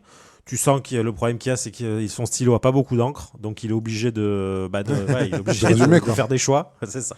Il est obligé de planter des gars C'est avec pour réussir à continuer. Donc voilà, je vous conseille. Petite pardon. question Ouais. comme ça en passant. Ouais, vas-y, Non, non, pardon. Ok. Tu nous le conseilles, mais merci. Petite question en passant. Vous sauriez me dire là comme ça votre film d'action préféré? Mon film d'action préféré, oui. Ouais. Ouais, Moi, vas-y. c'est Bloodsport. Toujours. Ok, parfait. Et toi, Bertrand, t'as une idée? Et moi, Non. c'est tellement un style que j'aime que je pourrais t'en citer 50 des films que j'aime. Bah, évidemment. Non, toi, t'en as pas. Ok. en vrai, ça m'intéresse. non, mais après, non, c'est pas que j'en ai pas, c'est que j'ai pas de. C'est juste que j'ai rarement. Je vais dire un truc. Je sais que je vais recevoir une volée de pierre par beaucoup de monde, mais il y a pas mal d'années, il y avait la copine de mon frère du moment qui était très Télérama, très cinéma d'art et d'essai, qui disait ah non, j'irai pas voir ce film parce que c'est majoritairement de l'action et franchement quand il y a trop d'action au bout d'un moment je lâche et je vois plus rien. Je lui avais dit à quel point c'était condescendant à ce moment-là et en fait maintenant je trouve plus ça condescendant parce que ça m'arrive de plus en plus souvent. J'ai regardé 2 John Wick et il s'est passé rien du début à la fin à part il y a des trucs qui bougent et de la lumière. Donc du coup, les films d'action qui sont... en gros, à part les Die Hard, franchement, je sèche, quoi. Bah, ça peut être une excellente Déjà, ouais, réponse, c'est pas mal. Et toi, Thibaut, Et du coup, je ferai, tu veux en attends, je choisir ferai un juste une réponse Ouais, à la vas-y. Thomas. À la Thomas Ouais. qui dit ah ouais, moi, les films d'horreur, j'aime pas. Juste quand c'est de grands réalisateurs. Ben moi, c'est ça, en fait. Ouais. Ok. Ben oui, c'est-à-dire que l'action, pour qu'elle soit intéressante, il faut quand même savoir Tout la à filmer. fait. Ouais, et puis C'est il toujours faut ce donner que du c'est- sens à l'action. Voilà. S'il n'y a pas de sens à l'action, moi, je vois pas l'intérêt. Oui, aussi. C'est pour ce ça que je qu'avait dit, déteste John Wick. C'est ce qu'a dit Tarantino à propos de la scène finale de Django, qui part en couille là où ça défouraille de partout dans la maison, où il avait dit Ouais. c'est quand même donc un réalisateur référencé, mais il a dit la chose la plus difficile à tourner, c'est une scène d'action parce qu'il faut réussir à coordonner Ouais. tout le monde à un instant vraiment très précis. Et c'est vrai, je Voilà, pense. et que ce soit lisible. Ouais, exactement. Donc, et je veux bien le croire. Et toi donc Thibaut, est-ce que tu aurais un film d'action Exactement. préféré? Eh bien, écoute, oui, je crois. Mais c'est un film qu'il faudrait que je revoie parce qu'il est resté dans la case de mes films d'action préférés pendant longtemps et je ne l'ai pas revu depuis très longtemps. Mais c'est Time and Tide Ah ouais, de de Tsuyark. Tsuyark. D'accord. Extraordinaire Ouais. film. Franchement, iconisation des personnages, iconisation de chaque mouvement des personnages. La mise en scène, elle est extraordinaire. Enfin, c'est le Hong Kong années 90. C'est imbattable. Hein. Franchement, dans mon esprit, en tout cas, Time and Tide, c'est, je pense, l'un des plus grands. Il faudrait vraiment que je le revoie. Il faudrait que je me reprocure Et ce il faut film. du coup regarder l'épisode également de Piège à Hong Kong de Chroma, où en fait il explique que Piège à Hong Kong est un très mauvais film avec Jean-Claude Van Damme et qui en fait est qui est un crash test pour Time and Tide. Il explique à quel point il aime Piège à Hong Kong parce que ça a donné Time and Tide. Donc je t'encourage, et si vous l'avez pas fait, Putain, j'avais zappé qu'il parlait en de ce fait il film, en parle longuement, toujours avec son amour Bah oui. immodéré pour Jean-Claude Van Damme, et comme je le comprends, et en fait il explique à quel point en fait il a utilisé ce film pour faire des crash tests quoi. Ok, ouais. Et ben, hyper intéressant. Franchement, ce film, je vous encourage. Si vous connaissez pas forcément beaucoup le cinéma hongkongais, en tout cas le cinéma d'action, je vous encourage à tester Time and Tide. C'est un très grand film. Avec quoi va-t-on continuer ? On va continuer avec d'abord une petite news, parce que vous avez remarqué que moi j'aime bien Tom Hardy. Et il a fait une série il y a quelques années avec un des producteurs de Peaky Blinders, Taboo, tout à fait. Une série complètement atypique qui est sombre, violente, un peu magique, qui se passe dans une période merveilleuse en Angleterre à la naissance de l'industrialisation et à la fin de la royauté moderne, juste avant la royauté victorienne. C'est un film merveilleux, enfin une série merveilleuse. Il y a beaucoup de gens qui ont détesté. Moi, je fais partie de ceux qui l'ont adoré. Ça fait partie de mes séries préférées. Et je viens d'apprendre qu'il y avait une saison 2 qui enfin était en préparation. Ouais. Qui apparemment en fait est en discussion depuis la fin de la saison 1, et en fait ça y est, apparemment ils accélèrent sur le concept. Ouais, parce que le problème c'est le patron des Peaky Blinders, dont je n'ai pas retenu le nom, et Tom Hardy qui l'ont fait. Non, c'est John Lil Belly. John Little Belly. En fait, c'est dur de croiser les deux emplois du temps, quoi. Voilà. Ouais. Du coup, maintenant, ils ont trouvé un moment et ils vont le faire, et c'est trop cool. Donc, du coup, moi, je voulais terminer avec un film, et je vais en parler très vite, comme d'habitude, parce qu'on a dépassé largement l'heure d'émission. Oui, on a défoncé le. On a défoncé le chrono. Donc, un film qui s'appelle Ni chaîne ni maître, qui raconte quelque chose d'assez dur, qui parle de l'esclavage au tout début de l'esclavage dans une colonie française, l'île Maurice. C'est une histoire avec Camille Cotin, entre autres, qui joue le rôle d'une chasseuse d'esclaves évadée, qui apparemment... Oui. Excuse-moi, l'île Maurice, on est d'accord que ça se situe au nord de la France Maurice. Mais c'est bon. J'avais la blague, je me suis dit, non, droit je vais faire ça là quand même. Je suis un sac à merde, mais pas à ce point-là. Attends, ça m'étonne que je l'ai pas osé quand même, tu vois. Vas-y, fais-la Thomas. C'est vrai que ça. Non, parce que j'allais dire c'est à Lille chez Maurice, tu veux dire, mais voilà. C'est tout. Ouais, voilà, du même acabit. Franchement, j'ai été pris par surprise. J'ai trouvé ça très drôle. Tu n'as pas assez ri pour quelqu'un qui a trouvé ça très drôle. Parce que je suis très fatigué. Voilà, et connaissant Bertrand, je sais bien. Normalement. Oui, c'est vrai qu'avoir un petit sourire comme ça, quand même, c'est... déjà, c'est bien. Le petit rictus, il peut faire l'affaire. Donc du coup, un film pas du tout drôle, qui raconte l'histoire d'un chef de maison, chef esclave, qui est lui-même noir et qui finit par s'évader. Je vous passe les péripéties. Qui va fuir dans cette île Maurice. C'est un premier film qui montre la violence de l'esclavage. Qu'est-ce que... Non, rien, c'est parce que tu dis... Tu l'as tourné de manière à ce qu'on puisse plus faire la blague, et ça, c'est sublime. D'accord. Okay. Je me suis pas rendu compte. Donc ça... Tu as parlé de cette île Maurice, et non plus de l'île Maurice, et du coup, la blague marche plus. Et... Du coup, cette île Maurice... Je t'en supplie. Du coup... Ouais, donc du coup, c'est un mec qui s'enfuit dans son île et qui est poursuivi par Camille Cotin et ses deux fils, qui est une chasseuse d'esclaves, qui est censée soit le buter, soit le ramener à la maison. Et c'est incroyablement bien filmé, parce que si j'ai bien compris, le réalisateur vient de là-bas. En vrai, en manière de filmer la forêt équatoriale, j'ai rarement vu quelque chose d'aussi beau. J'avais pas vu ça depuis The Lost City of Z de Monsieur Mangold. C'est très très très beau. C'est une des plus belles photos que j'ai jamais vues. L'histoire est extrêmement touchante. C'est en gros, pour parler de la culture africaine, de la culture de l'esclavage, pour moi, c'est l'extrême absolu opposé de Black Panther, en fait. C'est vraiment quelque chose de très humain, de très pensé, et de très... même si la violence est vachement montrée, ça reste quand même très élégant. C'est fait de manière très élégante et franchement les forêts sont sublimes, les acteurs sont incroyables.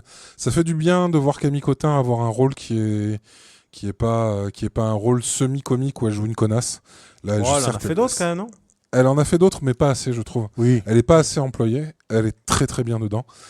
Et les deux acteurs qui tiennent les rôles principaux, je vais les retrouver tout de suite. Guy Pichard et Jean-Paul Poul. Ah ben voilà, Guy Pichard et Jean-Paul Poul. Jean-Paul Poul étant sa fille, hein, mais bon. Hein, Jean-Paul voilà. Poul, 7 ans. C'est Jean-Paul E avec un E. Tout à fait. Comment tu veux continuer après ça? Oh ouais. Je sais pas. On peut pas. On peut pas. Donc, on est foutu. voilà. De toute façon, Donc, on est du foutu. coup, rôles qui sont tenus par Ibrahima Mbaye et Anna Tiandoum. Ce film est sublime, mais vraiment sublime. C'est extrêmement touchant. Tout est fait avec beaucoup de délicatesse. C'est magnifiquement réalisé. La photo est sublime. Ça donne envie d'aller à l'île Maurice, même si ça a l'air quand même vachement équatorial et vachement poisseux. Bah, ça dépend vraiment, parce que là, en cette période de l'année, je crois qu'on est quand même sur un... Enfin, c'est pas très loin. En plus, t'as Dunkerque, tout ça. T'as le carnaval qui peut se faire. T'as Dunkerque-Maurice. T'as le carnaval apparemment qui fait pas mal parler de lui. On a passé la date, Valenciennes-Maurice faire la aussi. vanne. Tu peux le faire. Ouais. Oui, bien sûr. Et pas loin, t'as le Havre-Maurice Oui. aussi. Et puis ça te permet de monter en Angleterre, et Maurice, pour T'as pas très cher. quelques heures d'avion de Paris-Maurice aussi. Oui, bah en plus, non. Franchement, tu as la belle France à portée de main. La belle France-Maurice à portée de main. Je l'ai pas tenu, merde. Pardon, mais oui. Je devais voir ce film. Bon, il a coupé, il a coupé cette sa fameuse caméra. blague dont on coupe la caméra. Elle Mais est oui. faite. Voilà. C'est bon, c'est Vous fait. pouvez boire. Moi, je devais aller voir ce film.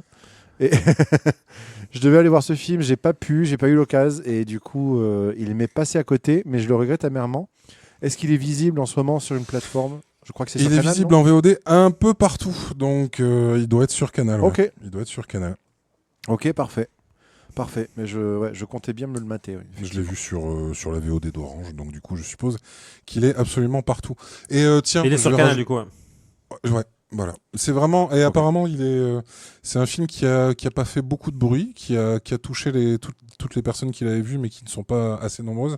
Et donc du coup apparemment Canal et Télérama on pousse beaucoup pour faire de la pub pour ce film. Je vous recommande très vivement. C'est très beau et très touchant. Raison de plus pour Voilà. le mater. Et puis en conclusion, juste, je vais glisser une petite saloperie. J'ai vu Emilia Pérez.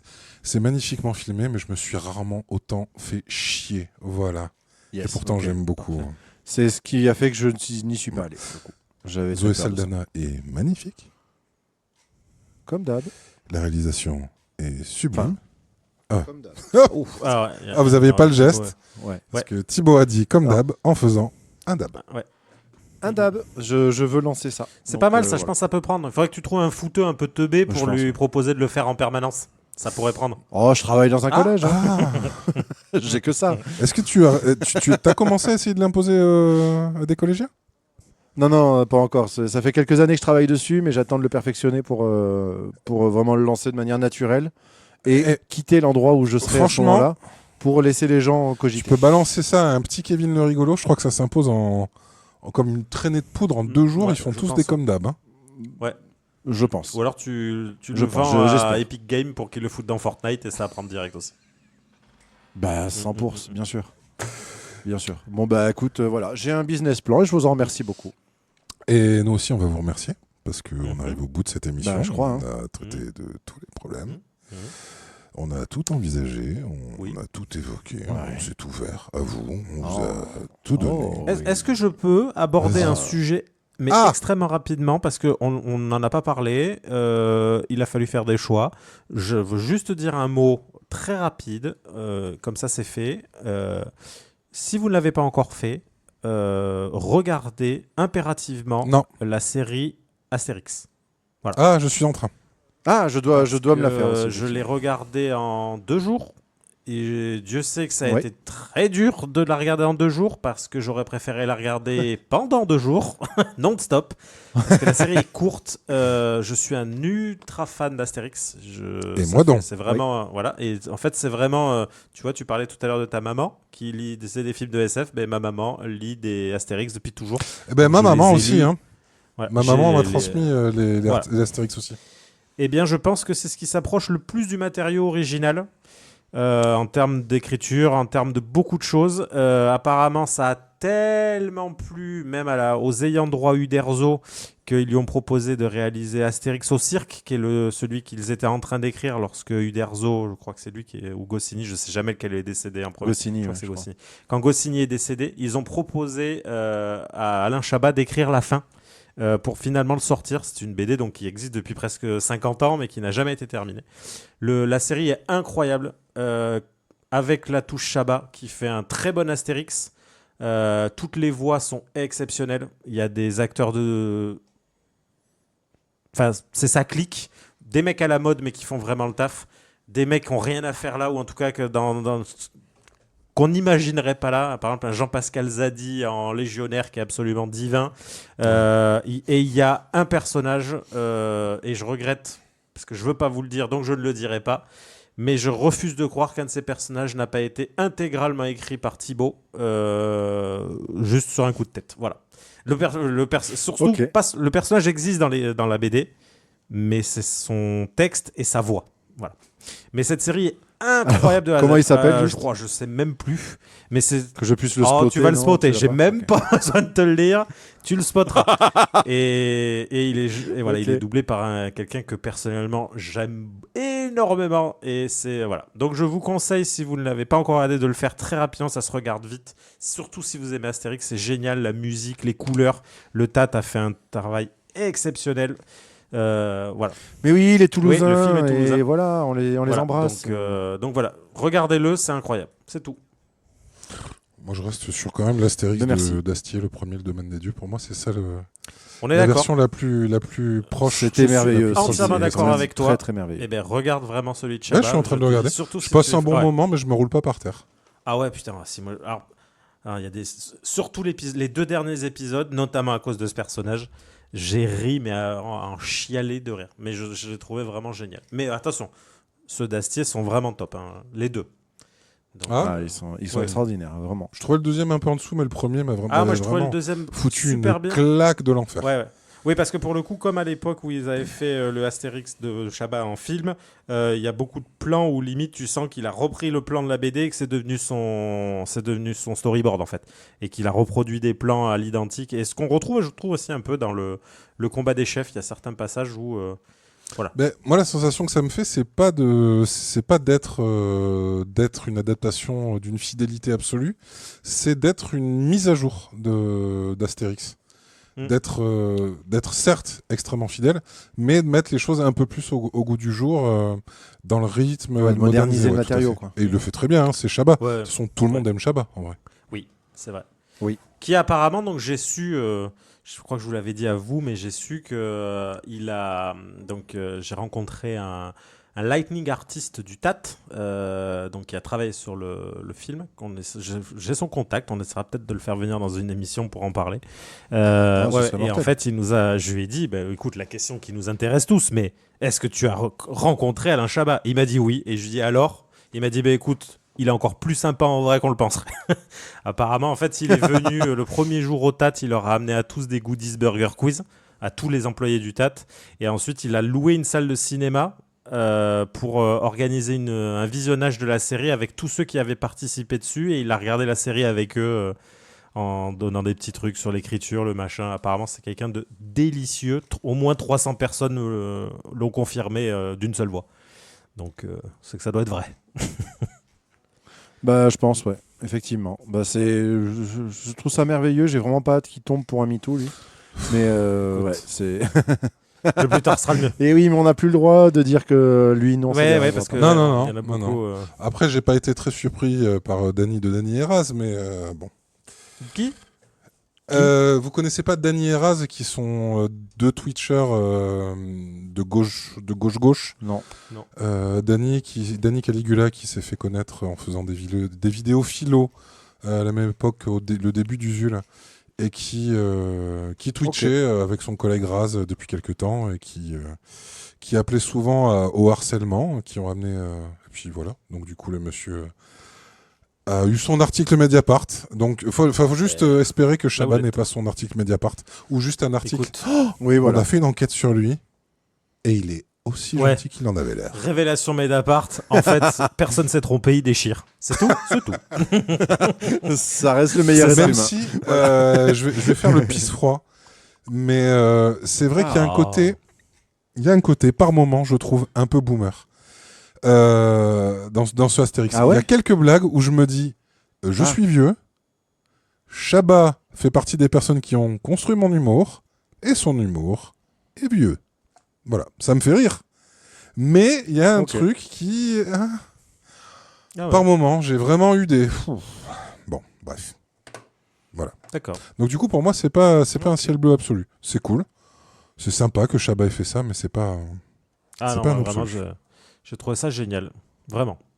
J'ai pas Bon, terminé. bah, du coup, Les gars, on arrive à faire bientôt aussi long Oui, qu'un c'est épisode. vrai. Alors, on s'arrête là Thomas, donc du coup, tu as fait ton sujet sub, j'ai fait mon Emilia Pérez. Ouais. Thibaut, est-ce que t'en as un tant qu'à faire? ouais, rapido. Est-ce que vous connaissez on s'en Opéra. ce groupe d'électro Daft Punk. ce groupe ce Kraftwerk. groupe d'électro qui a beaucoup chanté pour la satisfaction. Tu vois, tu avais le droit de le pousser, Ouais. puis après tu devais le C'était qui toucher qui chantait ça. jusqu'à ce qu'il puisse atteindre sa satisfaction. Et mais tout ça dans un merveilleux siège tout confort et tout bonheur. Vous connaissez ce Ah groupe putain, ou pas? comment il s'appelait? C'était qui déjà ce groupe qui chantait ça? Ah, je sais. C'était Benny Ouais. Bien Assis. Bravo. Oui. Et c'est là-dessus que j'ai envie de dire au revoir. Ouais, je pense. Je pense. Bravo, félicitations. Allez, on J'aimerais vous fait des faire bisous. un truc comme ça par épisode. Bon, bah, tu vas être obligé. Allez, ciao tout le monde. Des bisous. À bientôt.